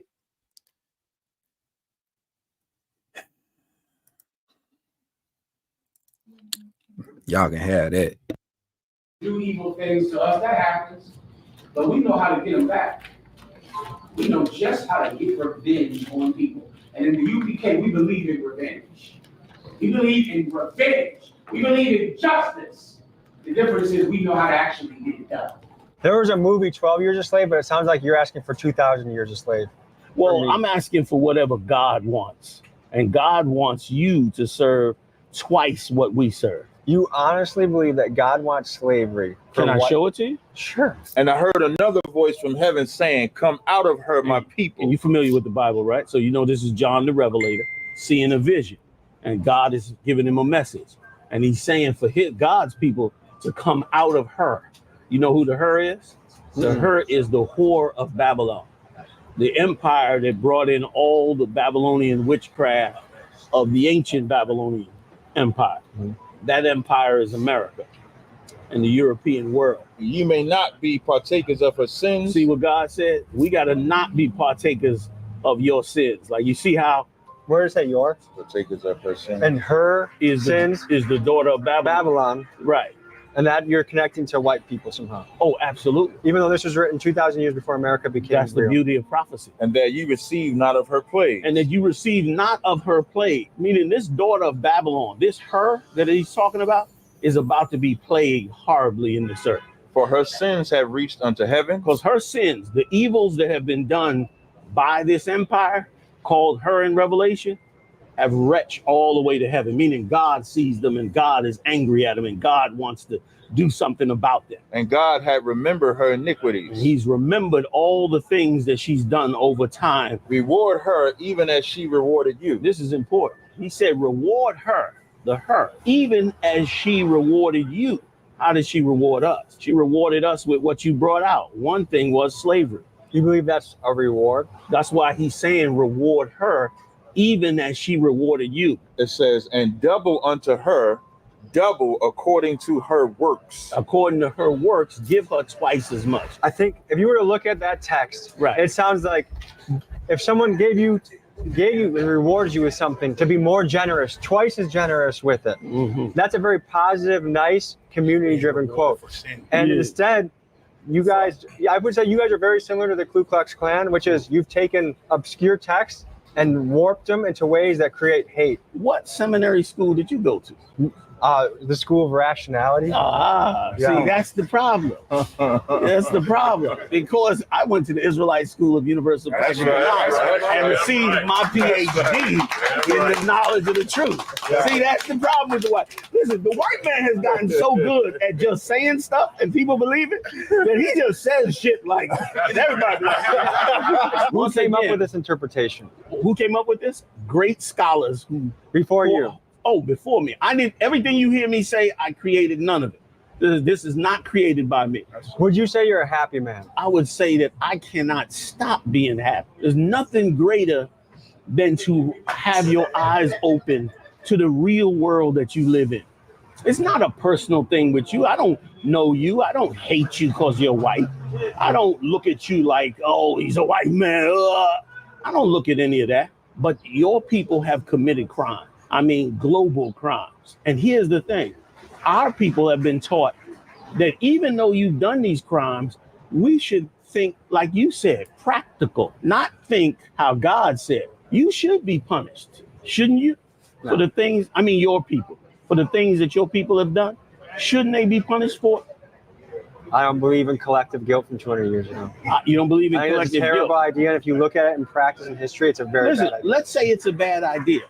They do it in North Korea. I don't know if you want to move there, but it's pretty bad. Let's say it's a bad idea. Is it just? No. What's wrong with punishing a man for something you didn't do? I'm going to punish you because someone in your family did it. That's a bad idea, isn't it? You just did it the other day. You just locked up some guy. Who's me? I didn't lock up anybody. Your people. You're a part of your people, aren't you? You are an American, aren't you? It's not you're like not really American, or no, I'm a total American. I love America. Okay, but it's not like all white people are on some similar page of like, what are we doing next today? Like, why are you so obsessed with punishing a white guy? You know why? Why just live your whole life? You know why? Best? You know why? Yeah. Because I lived my whole life watching white people punish black people. I spent my entire life watching all of my friends be dragged out of cars, beat up by cops, assaulted by white cops, murdered. Show me a black area where there's no white people. I mean, Milwaukee. Milwaukee's one of the most segregated cities in the country. Yeah. When you go to the black side of Milwaukee, yeah, who owns the real estate there? Mostly like Indian and Arab guys. Indian and Arab guys. Yeah. So not black people. It's some, but not a lot. It's the black people, but they don't own all of it. Correct. Who owns the utility? We Energies, the utility company. Which is who? I wouldn't say that's white people. No, you wouldn't. You want to be rich. You cannot decide to be rich like our oppressor, the so-called white man, decides to be rich. What will the white man do to be rich? Anything. He has no morals. He has no code of conduct. The ends justify the means when it comes to the so-called white man. He'll poison the entire planet Earth. He'll make Facebook addictive simply so that he can make more money. Why don't you start a company? Here's the amazing part about starting a company. Yeah, like anyone can do it. Literally anyone around the world can come to America and start starting a black company is a beautiful thing. Yes. Here's the problem with it. Your people, being the monsters that they are, will destroy it. You feel like you're kind of using some excuses to not just advance your own life? I'm using the recent history. You don't know any black millionaires that are doing really good for themselves? There are black billionaires in America. Can they help black people? What happened to Kanye West? Because he spoke out against Jewish. Okay. Oh, so you can help black people if you shut your goddamn mouth. Is that what you're saying? See, I thought we was equal. See? We are. I thought it was equality. You know what I mean? I think we're in agreement, and most people on the planet are, that what black Americans went through in slavery, and slavery all around the world, was an abomination, one of the worst things that humans have ever done to each other. But where we differ is I happen to believe it shouldn't be repeated. But you do believe it should be fixed, correct? Of course. Now, I feel like it has been. Yeah. Well, you believe it has been fixed. We don't. Now, here's the thing. If that's the case, no problem. Why not give us, the slaves, the choice? What if you turned around and said, you know what? We'll give you the portion of the United States that you built and worked for percentage-wise, and we'll let you start your nation. How do you feel about that? How do you feel about black people saying, you know what? We want 5 states in the United States to make our own country. Would that be wrong? Should we just divide by population? The Chinese are 3% of the United States. You guys get one state. didn't suffer slavery like us. Don't mix us with the Chinese. The Chinese didn't have chains on them and brought over here in cargo ships. See, that's a white man thing.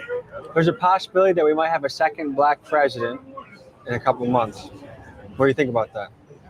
I didn't know there was a black president on the ballot. Who are you talking about? Some might say Kamala Harris would be the. Some might say that. What does Black America say? What does Black America say? Black America says that Kamala Harris's mother is an East Indian. Kamala Harris's father's father is a white slave owner. That's right. Kamala Harris's father, who's a Marxist and a communist, is who taught Kamala Harris. If you're going to put a black person in the White House, don't shame us by giving us somebody who's really of another identity and just has dark skin. Barack Obama was another example. But we thought Obama was going to be Jesus. And when Obama got in office, he legalized same-sex marriage. Now all you see is gays just running around when every gay person has been molested. That's what made him gay. Nobody is born gay. Life makes you gay. The pressure that dude does that makes you gay. You don't believe me? Saucy Santana just came out with a book. And Saucy Santana is a gay rapper, a popular gay rapper. And then he wrote his book that said he was passed around from house to house by his cousins. And that's what made him gay. Barack Obama was not black? Hold on a second. Barack Obama was definitely not black. His mother was white and his father was from Africa. An African nation, by the way. Barack Obama was not black. You know what it means to be black? What does it mean to be black? It means that you are part of the slaves who came over here in cargo slave ships, who were put into slavery, came out of slavery, you understand? Came out of slavery and then turned around and began to be a part of society. We don't consider some dark-skinned person from India or from somewhere else to be black. I don't want to take up too much of your time, General. One more question. If you could broadcast a message to every black man in America, what would you say? Separate from white people quickly, because they're going to drag you into the Third World War and destroy your lives further. Would you recommend any black people join the military? I would recommend that all blacks and Latinos leave the military. We fought in all of your war, and we even gotten a level playing field in which to prosper on. We have not. So why should we now go and die in another war, and the greatest of wars, for you to acquire more land? Yeah, it's towards the end anyway. I'm gonna go ahead and stop it. I know some of y'all tired of watching it. You know what I'm saying? I know some of y'all, wanted to see the rest of it, but yeah, I ain't talking about really too much that you haven't already heard. What you say? You said that's another lie we weren't brought home. Exactly. I mean, a lot of people still believe that, though. A lot of people still believe that we came over here on slave ships, but I mean, you can't fault them. You can't fault them for believing that. You said according to the Bible, we were brought on slave ships. Well, I can introduce a different perspective to you. What if it was told in reverse? What if it was told in reverse? And then too, it's like the information that they give us, they say that you can correct me if I'm wrong, but like during the 1600s, that's when the transatlantic slave trade was going on in the 1600s. But check this out. There's records out there. I'm talking about legit records out there that I can show you where it was slave like slave trades even before that, where they were taking people from America and putting them on boats, sending them like to Europe, sending them to Africa, sending them to, and I'm talking, this was like 1400s, 1400s, So I mean, it had been going on, and it wasn't like the type slave ships that they show you. They wasn't using no cargo ships, right? So cargo ships were new. Like I say, man, it's a lot of stuff that we were taught, and we just ran with it, because that was all that was available to us. But that's why I always tell y'all, man, just do your research. And that's why I appreciate the Most High using brothers like Kerry Mayo, Dan Calloway, and even it don't have, and the people that I'm naming, they don't necessarily like see eye to eye on everything, you know, but the information that they bring forth is crucial, you know.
Yo, my bad.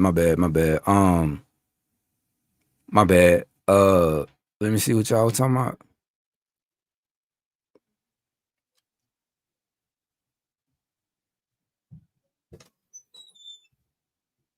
That's one. Hold on 1 second. Alesh 2010, you said some of us explored to other continents, sure, but to say the slave trade never happened is no. We're not saying that it never happened.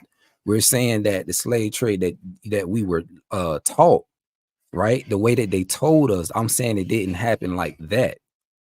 That's what I'm saying. It didn't go down like that. There's literally historical accounts, eyewitness accounts of things that took place during that time and before that time, right? It didn't go down like that. And then when you just look at how they explain it, and then you just think critically, like it don't make sense. It don't make sense how they were able to take that many people across the waters, no food, no nothing. It don't make sense, man. But listen, hold on. You said so. If it doesn't line up with scripture, I can't rock with it. It's not smoothly lining up. We gotta be smarter than this. We gotta be wiser than this.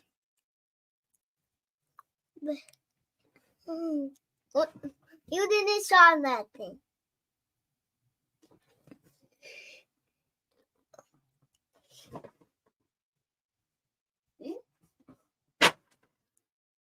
But again, you know, it's no attack on what you personally believe or whatever. You know what I'm saying? It's no attack on what you believe. If, like I say, you know, we all got different levels of understanding. It is what it is. You know, it's no attack on you. If that's what you believe, that's what you believe. That's cool. Which is why I just want to kind of play this video, and I'm gonna go ahead and end the live, because I did a live the other day where I was reacting to a brother, a Christian brother, who was reacting to a video, and you know, I think the brother Mike Rashid was talking about, like, you know, people who consider themselves spiritual and not religious, and then you got the people who were religious, but then you got those people that kind of grew up in the way of, like, you know, that whatever they do or partake in, you know, it was the way of life or whatever, right? And he was reacting to that, and he was just saying that he was a antichrist or whatever.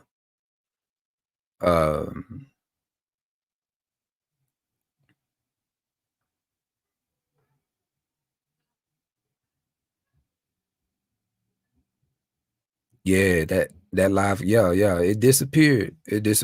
I honestly, I went back on looking for it and I couldn't find it. No, I don't want this. Hey. Stop doing all that, okay? So I don't know if you all are familiar with this sister right here. Let me tell y'all one thing about women. I'm gonna tell y'all one thing about women that I love. Women, when they're you know, being led by the spirit and being led the right way, I love to listen to them. I love to learn from them.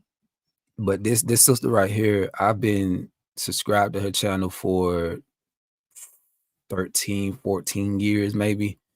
I remember early on when she was teaching in her classrooms, I was learning a lot from her. So that's why, you know, when I share my testimony and my story, and, you know, people be asking me, who did you learn under or whatever, I can't just give you one, you know what I'm saying, one organization or whatever, right? One camp or church.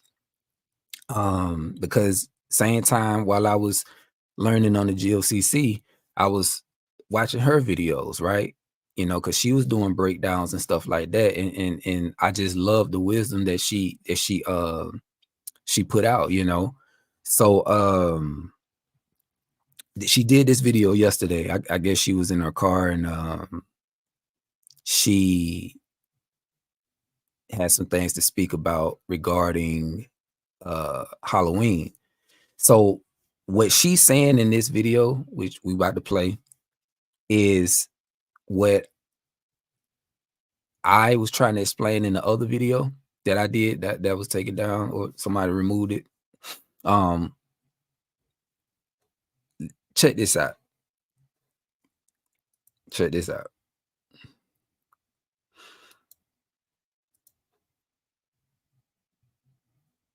Because even with what we talking about right now, even what we talking about right now with the slave trade and all this and that, that's why I say it's like,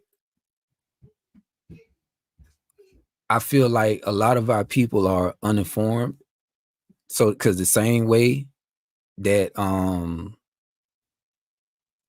like the sis Alesh 2010, the same way you're saying that, you know, your family got information about coming on slave ships and stuff like that, you know, that ain't the case for everybody else, right? Because the same way, I don't know if you was on earlier when I was talking about my family has a different story. So, and it's not just me. You understand what I'm saying? So I feel like the only thing that would be fair is to look at both sides. You know what I'm saying? Look at both sides. You can form your own thoughts and opinions and perspectives, but I think it'll be fair to, you know, look at all the information that's out there.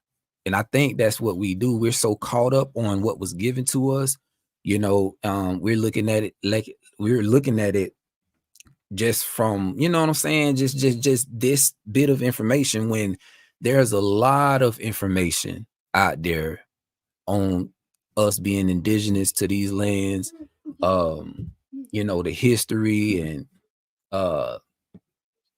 even like I said earlier, you know, eyewitness accounts, right? Because we like I said earlier, you know, we thinking that it was white people who was taking slaves from one place to another, when it was really black people early on. But a lot of people don't know that. A lot of people don't even know that. But that's why I'm saying, that's why I'm encouraging y'all to go look up the brother. Matter of fact, let me put it on screen before I share that video. I encourage y'all, and see, this is in order for you to truly learn, right? Outside of your religious organization, outside of what you've been taught, if you have an open mind, then go and check out these channels. Go and check out these channels right here.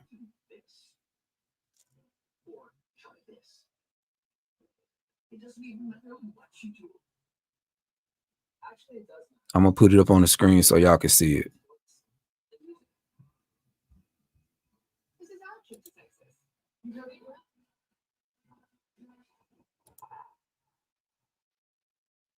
And again, you don't, the thing is, when you watch these videos, you don't have to agree with everything. You don't have to you don't even have to accept it. All I'm saying is go and check it out. Go and look at the information that's given or that's provided, and then you can form your own thoughts around that. You know what I'm saying? So look at this. This is the brother Cure Mayo, right? Cure Mayo channel. And look at all this. Look at all these videos, right? And and the crazy thing about it, what I love about this brother is he got them records. He got them records. You see what I'm saying? Let me blow it up a little bit. He got them records.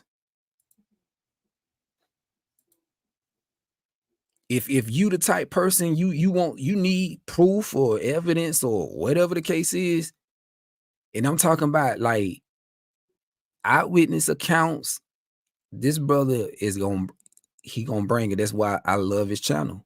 That's why I love it. Right? And he don't try to force nothing on nobody. He just like me. He be saying the same things I be saying. Right? It ain't to convince you. It ain't to, you know, force anything on you or try to change your beliefs or whatever the case is. We do the research and then we just put it out. You do what you want to do with it. But I just love this because, like I say, based on what my family has told me, it confirms what he's been bringing out. Right? Look at this. Lewis was a swarthy brown man, so-called black. Look at all these old terms. Right? Great Ireland. First people to cross the Atlantic were American Indians. America before Columbus. Advanced ancient mound building nations. The typical bourbon. I mean, the brother got so many videos. But we, like I told y'all earlier, we live in a time where people don't want to do research. It's like we're set in our ways, and you know, that's just what it is now. So I be like, even though I be sitting up here saying all this stuff, I don't be looking for people to go and research these things, because I already know. We just live in a different time. Research is too burdensome. Like it's too much. It's not convenient, you know. So for a lot of people, I'll tell you another channel that y'all should look up. Hold on one second. Let me find it here. 1 second.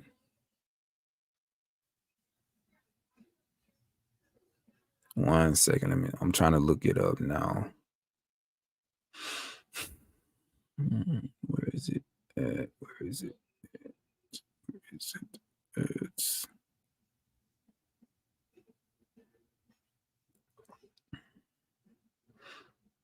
dang, is it hiding?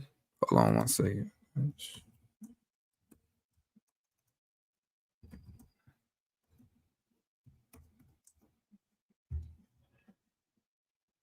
Yeah, here we go. Here we go. I don't know why it didn't show up.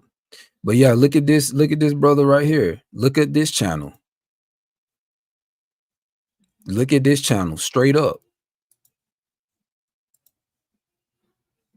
Crazy. The research is crazy. How did America's wealthy elite rewrite world history? How eugenics erased Black history, the Black Southern Confederacy, right? Black women of Europe, European nobility. Let's see, going down. Prominent Americans you assumed were white. And they not pulling this out of their butts. You know what I'm saying? They showing you like information. A lot of the records that they go into and stuff, I actually saved on my computer just so I could have them, because archive.org, it's been some stuff going on with, like I say, we live in a time now where they're trying to erase all these records and stuff.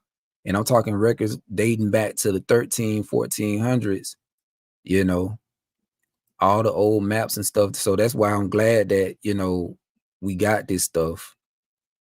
Also, okay, so that channel that y'all can look at that. What else?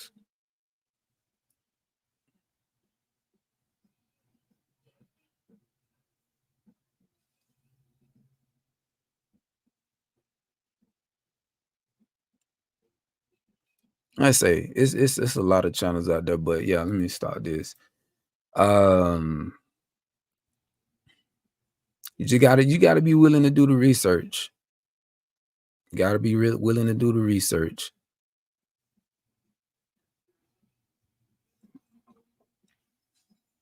You said, I agree. We gotta research. Also, be careful so we won't get tossed to and fro. Yeah, man. I mean, you know.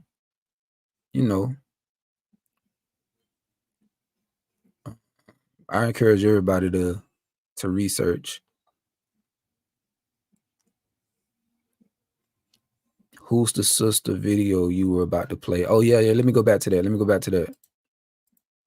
I just want y'all to hear what she's going to say, because I agree with it 100%. I agree with it 100%. Listen to this. Let's go ahead and play it. I decided not to. And so I was like, you know what? I'm going to make this video, because sometimes on social media, we can make posts, we can say things, but those posts and the things we say don't tend to capture the full meaning, and it's left to people's interpretation. And unfortunately, I would like to be misunderstood because of a person's willful ignorance and choosing to misunderstand me versus me choosing violence and ignorance and posting something. So I made this post. Talk about the post. It was very simple. I saw a video on Instagram and I shared it, and underneath it was about Halloween. And underneath the video, I made a little caption, and it said, "You see how I waited? Very respectful, very mindful, very demure." And I put hashtag repent. It was about Halloween. So I was like, And I took it down, and immediately when I took it down, I felt away because I was like, "Oh, is this me?" Like, just like thinking about the different people on my timeline or on my whatever, and trying to consider so many different backgrounds. And then this interesting, as I'm like trying to iron my shirt, I did a reasonable job. So I'm ironing my shirt, and I'm thinking, and we all know I tend to think. I won't even call myself a thinker, but I tend to think. And in the process of thinking, I realized something. And it was actually in the post. The post was describing how Halloween was a practice that was hybridized by the Catholic Church.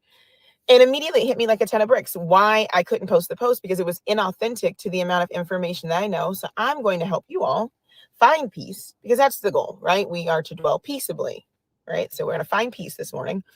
And I'm going to with maybe why the reasons you give for things or what you're saying is not accepted, because it starts off as a faulty premise. My post was based upon a faulty premise. My post was based upon the fact that people who, this is right in my mind, people who this are doing something against Yah and thus should repent.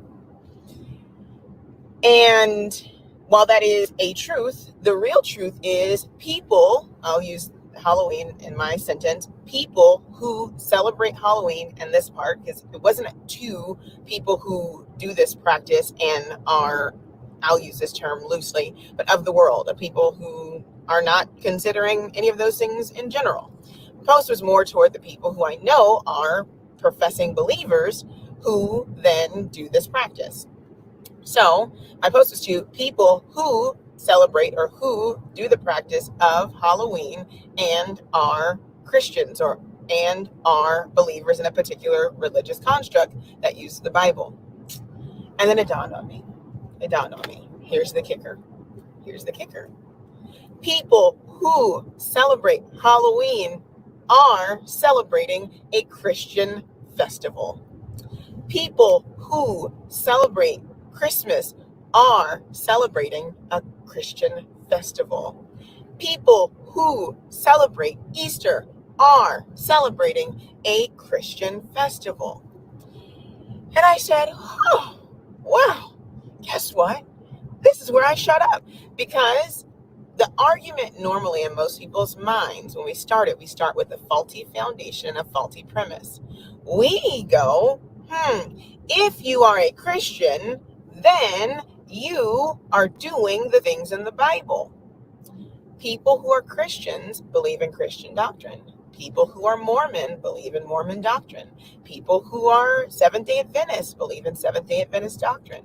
People who are within these Christian constructs have chosen different sects and different organizations within the Christian construct that go along with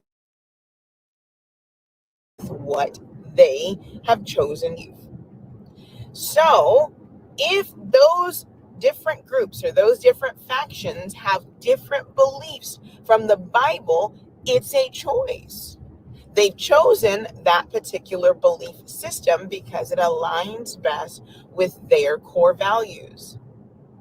They've chosen a particular religion or particular group because it aligns best with their core values.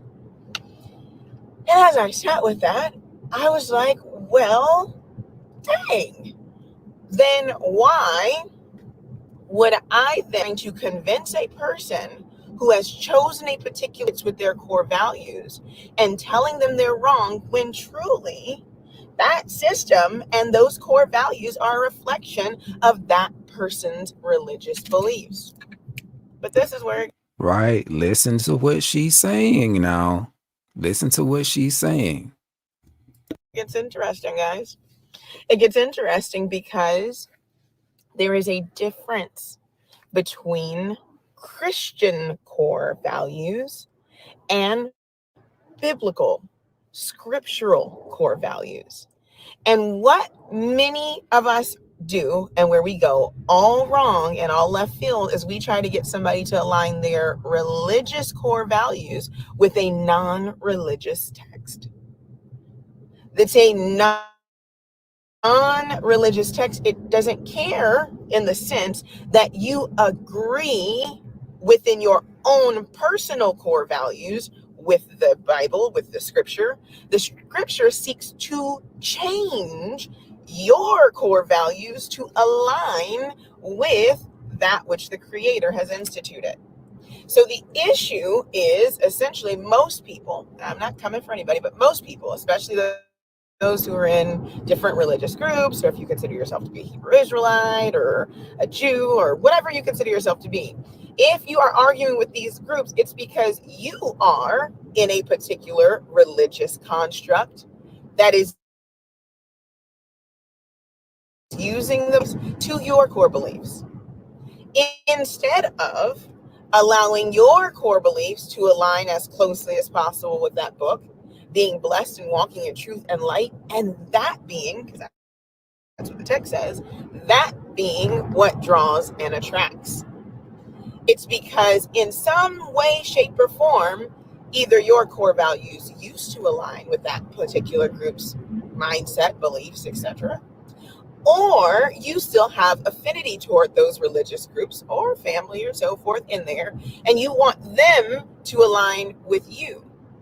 But if you want them to align with the text, that has to be a personal conviction, just like going and joining a personal religious construct, or joining a church, or joining a religious faction, or joining a group.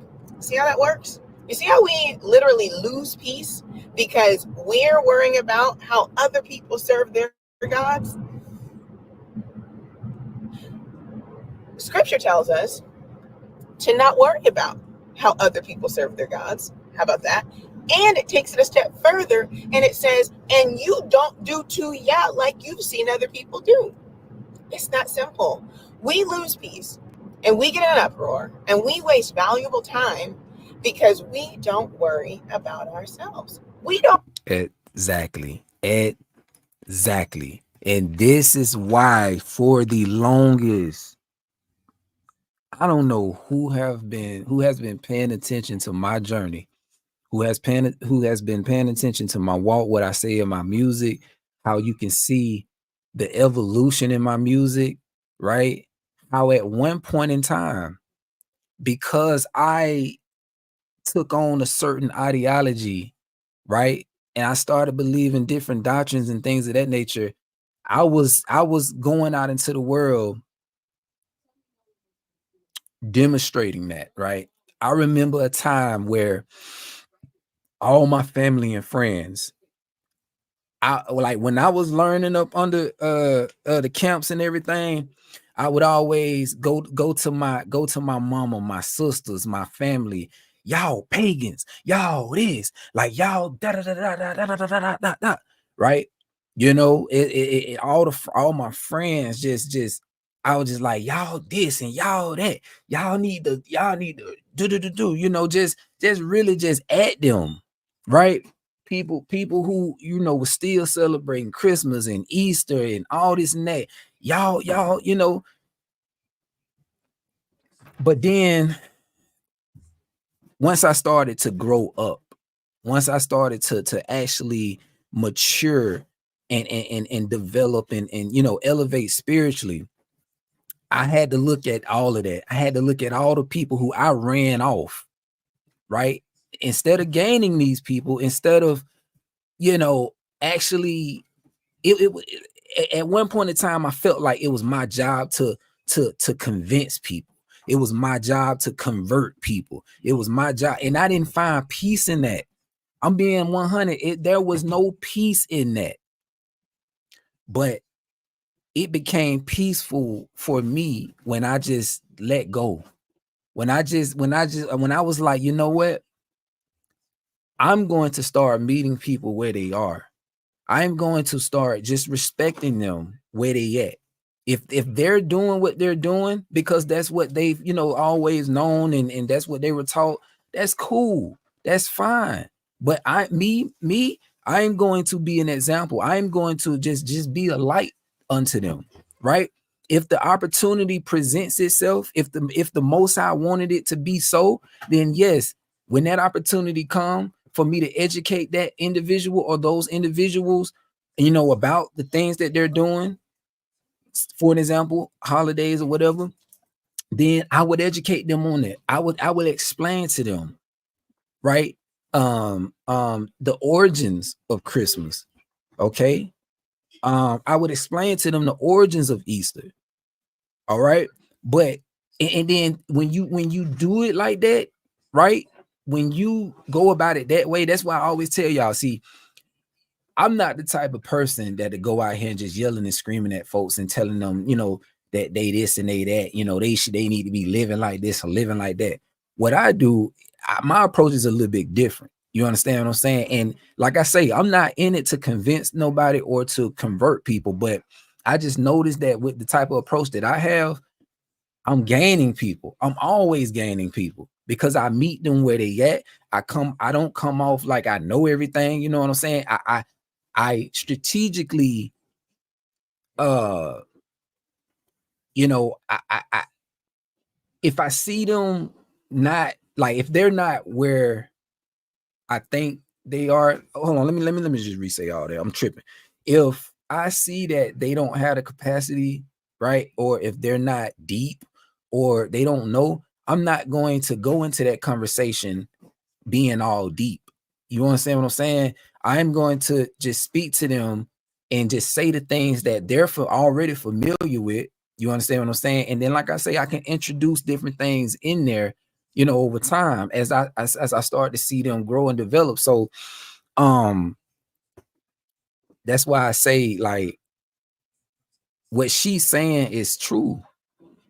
It's true. I found so much peace in when I started looking at things in that way, and I started operating in that way, just being a light, you know what I'm saying, planting seeds. The Most High do the rest. So that's all I really care about. That's all I focus on. And that's why I tell y'all all the time, I don't care about what you believe. I don't. And when I say that, I mean that from the bottom of my heart. I don't care about what you believe or anybody. I don't care where they are in their journey. I don't care what they're doing.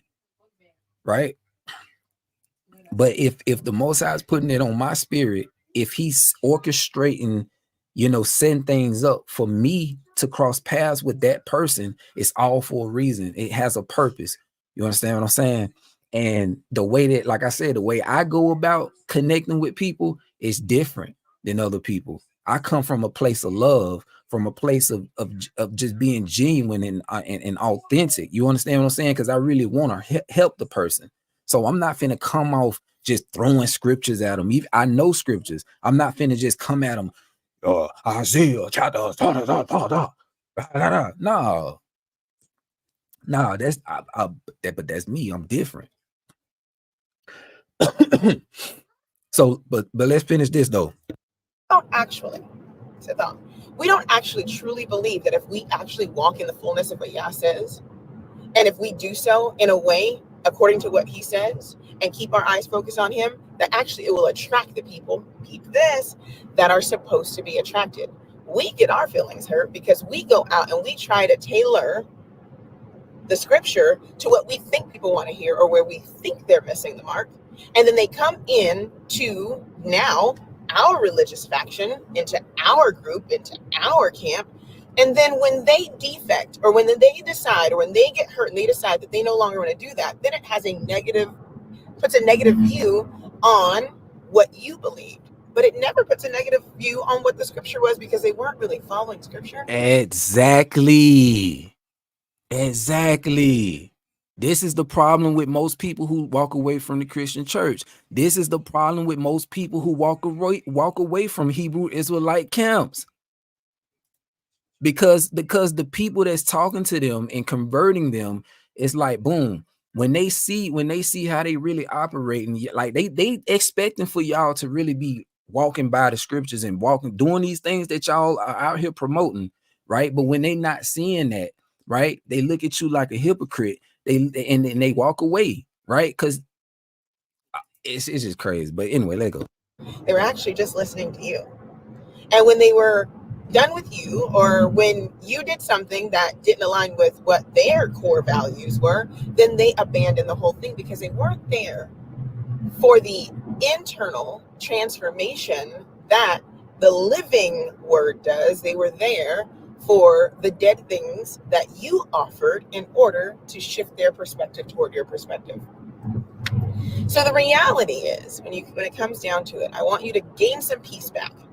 And I'm going to add another one. I'm not even going to make another video. I thought I was. But the same thing goes for things that are Jewish, or things that are Judaism, or things that are Buddhism. We find ourselves arguing against those things because we're trying to convince people that what we do is right. Right needs no convincing. This is actually a Christian pastor by the name of Charles Spurgeon said this. He said, "Truth is like a lion. If you let it out of the cage, it'll defend itself."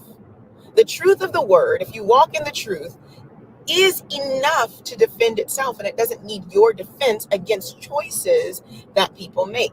Now, a person might say, but wait, all throughout the Bible, all throughout the scripture, all throughout Torah, all throughout Tanakh, you had people who were called prophets and preachers who preached against people who did pagan practice. Those were people who said they were in covenant with Yah and were in covenant with his word and knew better, and were not necessarily trying to change religions, but were actually trying to incorporate those things into the Bible. That doesn't fit Christianity. Christianity is a newer religion that was based off of some biblical pretense, but it is definitely the hybridization of what was Christian religion with pagan practices in order to keep a unified nation. Keep that in your back pocket. Keep a unified nation as the Romans went out conquering nations. Instead of making them give up their gods, they integrated their gods into religious practice to get the, for lack of better words, the buy-in from the nations where they were taking their structures and their colonization. It's just a practice of colonization. It's why you live in America and people can do what they do, and people can have what they have, and people can have all of these freedoms because it's based upon this democratized system. But it's also just to get the buy-in and to have control over the masses by allowing them to do the reasonable things that they want to do. So, to preserve your peace during these feasts of these other groups, preserve your peace in this. These are people's choices. These are people's choices. Their choices are to participate in the religious practices of the religions that they've chosen. So before you go out and before you proselytize and before you try to solicit people's unwanted buy-in to your particular beliefs, think for a second. Is this what they want to do? And are they doing it because they're a Christian or because they're a Bible believer? There are two different conversations. If a person says they're a Bible believer and they believe that's in the Bible, that's a different conversation. Then that's an opportunity to share. But if a person says, I'm a Christian and I believe what Christians believe, then they are well within their rights as a Christian to do exactly what they're doing because those things are Christian. Hey. So, I mean, it ain't just Christians though. It's Hebrew Israelites, it's Muslims, it's all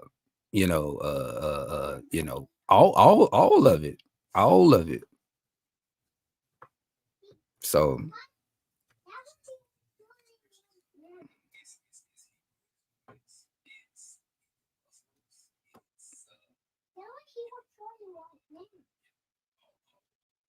right needs no defending. Right needs no defending. So yeah. Atara, what's up? What's up? You said I just showed up. He ain't let me know he was live as always. Anyway, what y'all talking about? Well, we talked about it. We talked about a few things. We talked about these upcoming elections. We talked about our Israelite brothers and sisters. We talked about a few things.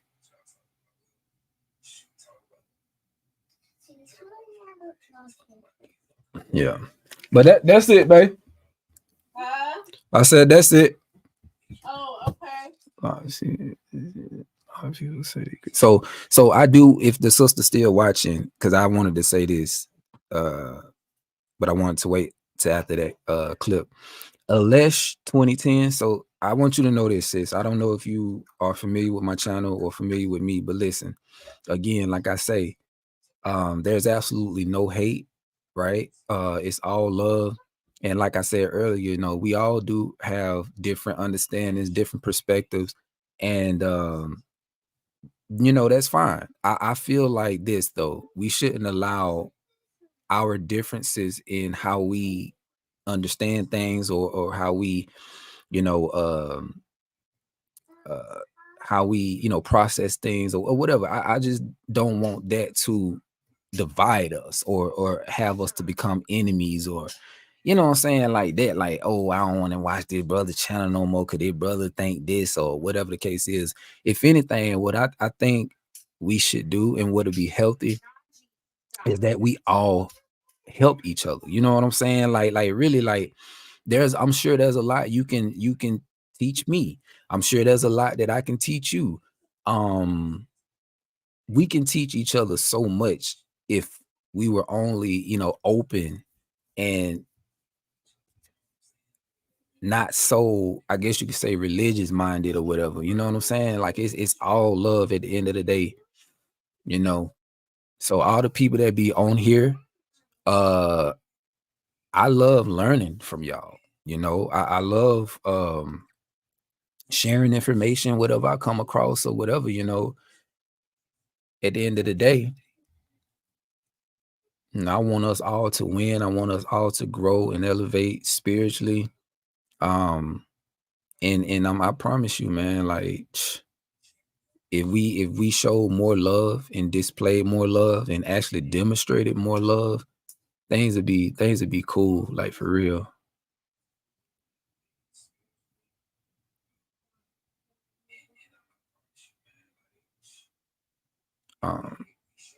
I never wanted to be in this to beat people down, to tear people down. Like even when it comes to debating, like I be watching debates, and I used to love watching debates early on in my walk.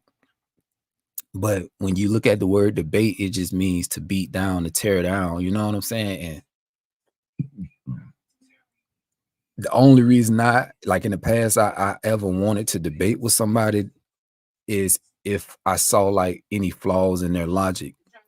But I just feel like instead of debating, me personally, like I would want to have a conversation, a conversation about things.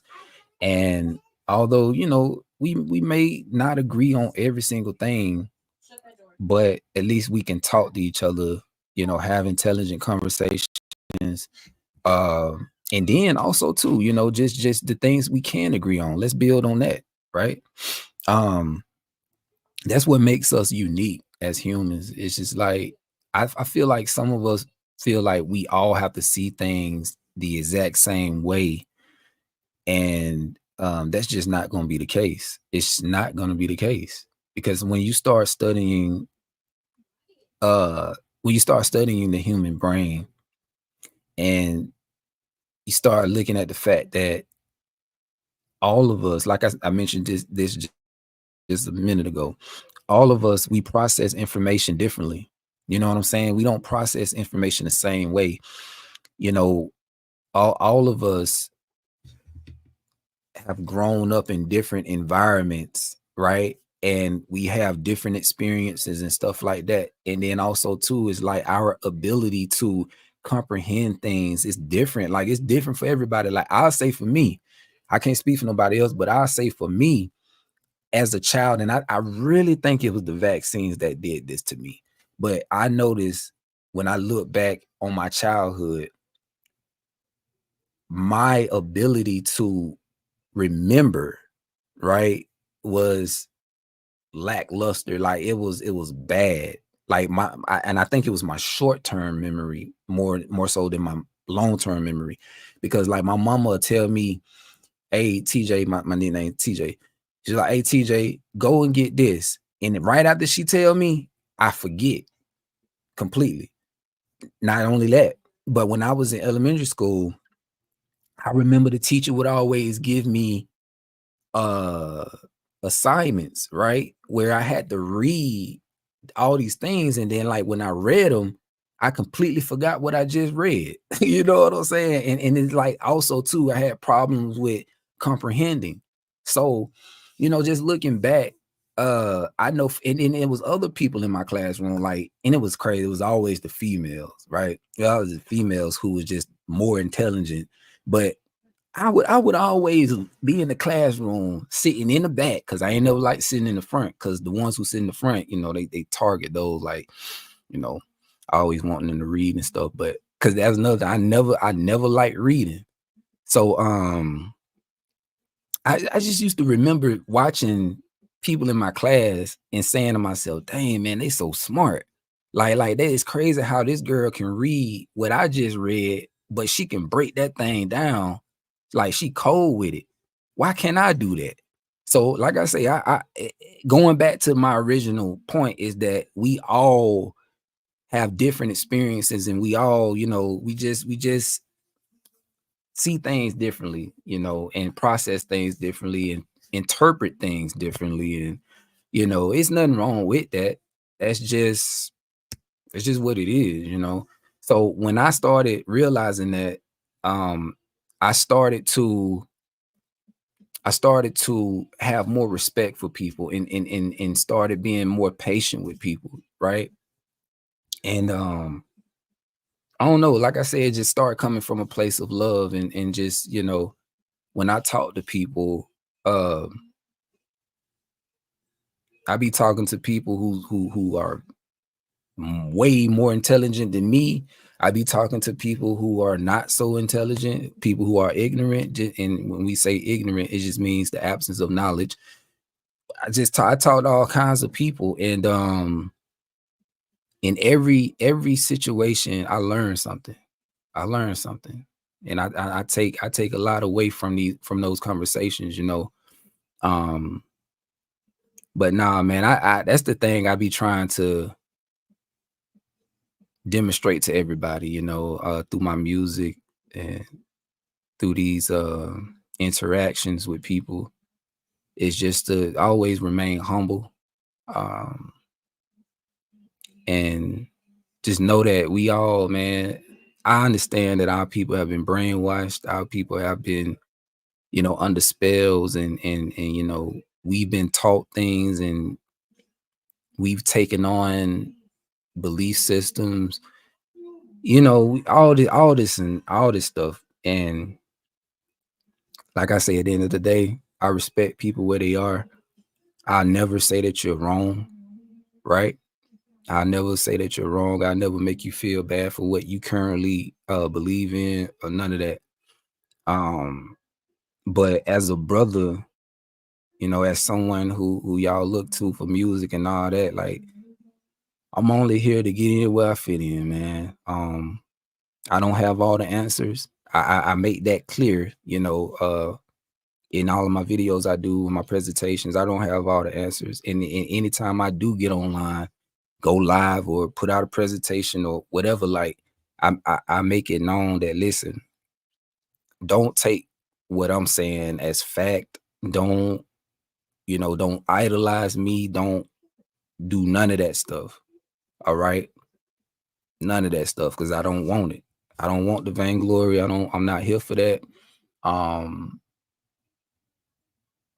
So yeah, I want everybody to grow. I want everybody to learn. I do want people to stop being closed-minded. I want people to be more open-minded. And if you are secure in your faith, then you shouldn't fear anything. You shouldn't worry about anything. You know what I'm saying? You shouldn't fear any books or whatever. I be telling people, I encourage people to read these books. All these books they told you not to read them. Don't let nobody tell you or try to, you know what I'm saying, like keep you from reading books and stuff like that. Like I told y'all the other day, I got presentations that I'm working on right now of every single book that I have that had a lot to do with my growth, right? All these books, what I did was I went through the whole book and I wrote down all the things, right, that I feel like was good wisdom, was good information, and that's applicable. You know what I'm saying?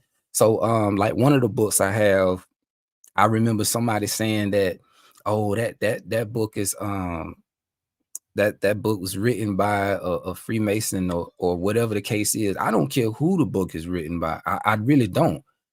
I don't care about that. My thing is when I go into these books, I go into them to read it first, right? To read it first to see what's in it, right? What is this about? Okay. After I read it, I go in a second time and then I go through and that's where I get to connecting things, right? Like I connect different scriptures, whatever, align it up with this book, I cross-reference. I got my own system on how I do things. But just reading these books though, like there's a lot in them that you can take when you chew the meat and spit out the bone. That's what it's all about. Chewing the meat, spitting out the bone. I don't hold these books to a certain standard. I don't care nothing about that. Like I don't idolize these books. You understand what I'm saying? I look at these books as tools. That's even in the Bible, I look at it as a tool. Like it's not nothing that I idolize, right? So again, the presentations that I have is where I think I titled it is there wisdom outside of the Bible? Is there wisdom in other books outside of the Bible, right? So so I'm gonna show what chewing the meat, spitting out the bone looks like. And I cannot wait to do it. And we're gonna see how this election goes. We're gonna see how things go. And then we just going from there. Gonna go from there. So I don't want to hold y'all, man. I know it's Saturday night. It's 8:58 where I'm at. About to be 9 o'clock. It's gonna be 10 o'clock for some of y'all that's on the east. And I just want to say, man, I love y'all. Y'all be good. Y'all be good. Stay prayed up. Continue to work on your preps, right?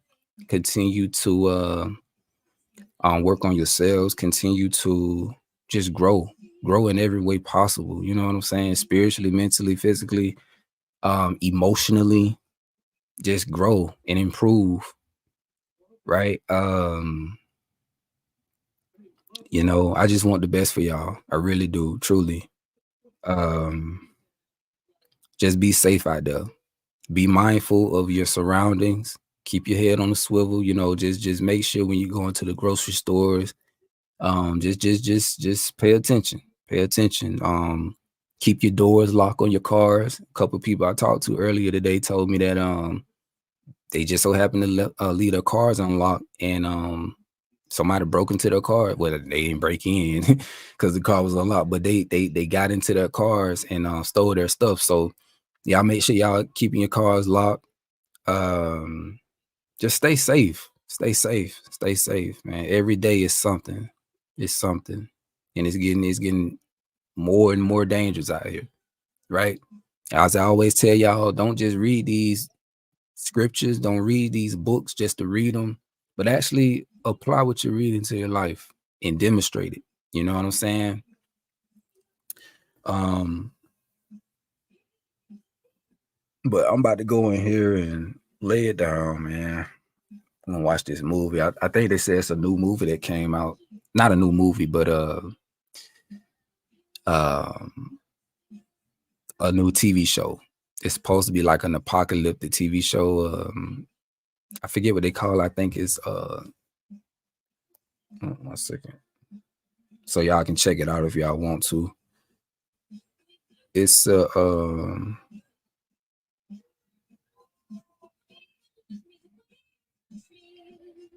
it's called something when they sleep. Oh, here we go. It's called The Edge of Sleep. Supposed to be a TV show about a post-apocalyptic world. But yeah. Let's see. Facts, read the books. I take a highlighter to every book I read. I got my book bag right here.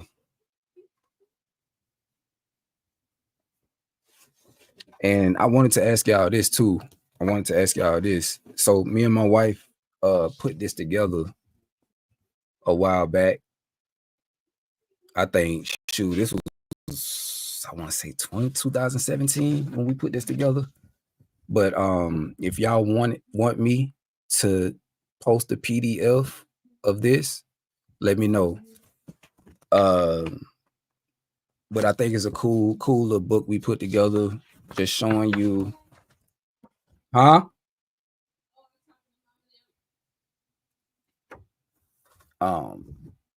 but it just goes into, you know, different things you can do. And as I say, you know, this is somebody who has experienced all this stuff and put this stuff into practice. So I'm not in it to make no money or anything like that. I just really want y'all to, you know, just be helped. You know, just simple stuff, you know, that y'all can utilize. And the same way we put this book together, y'all could do the same. You can do it for your family, you know what I'm saying? Make little booklets and stuff like that. Hold on.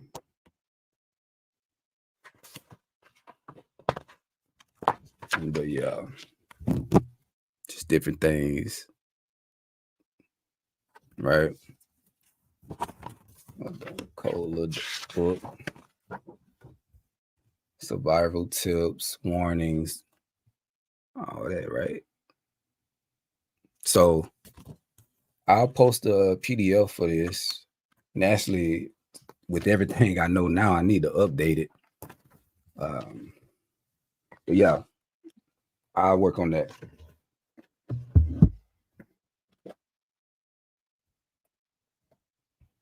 I'm still in love with you.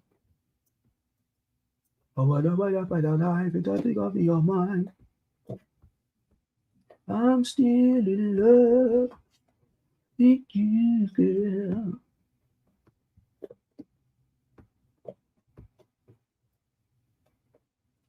1 second.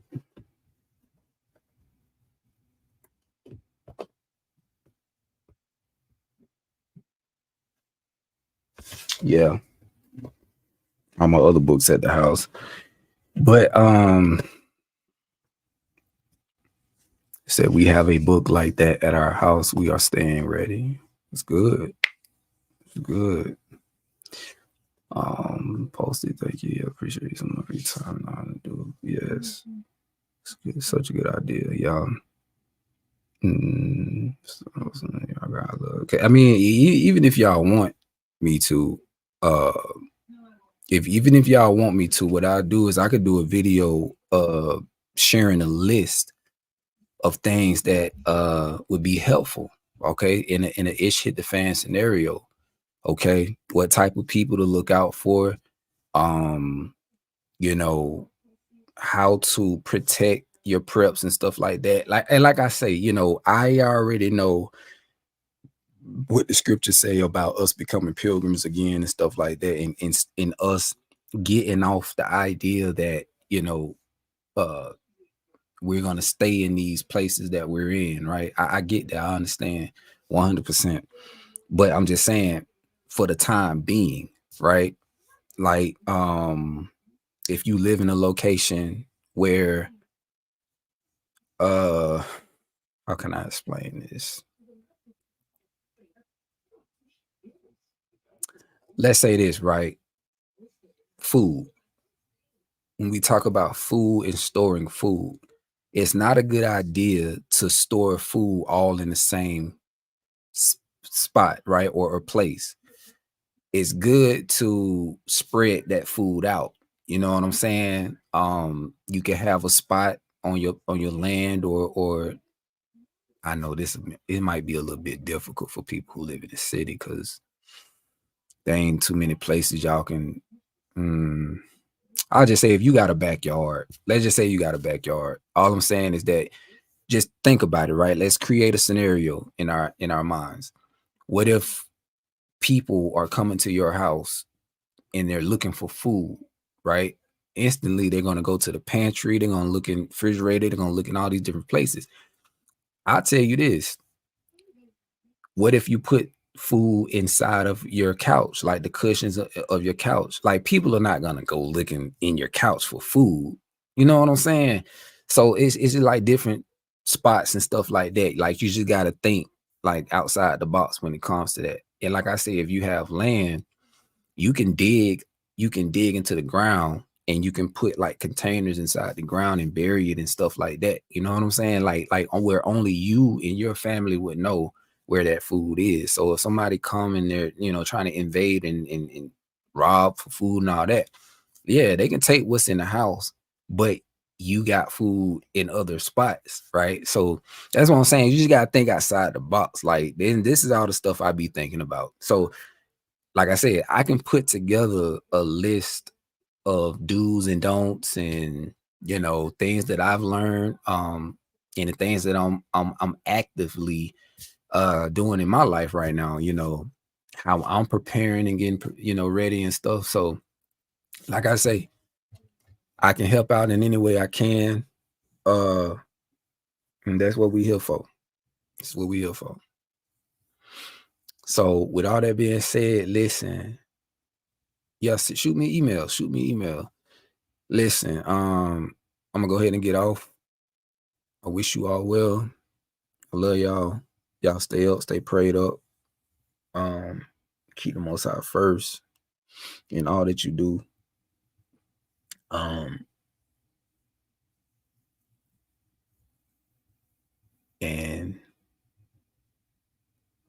I'm gonna catch y'all on the next one. Peace, love, and light.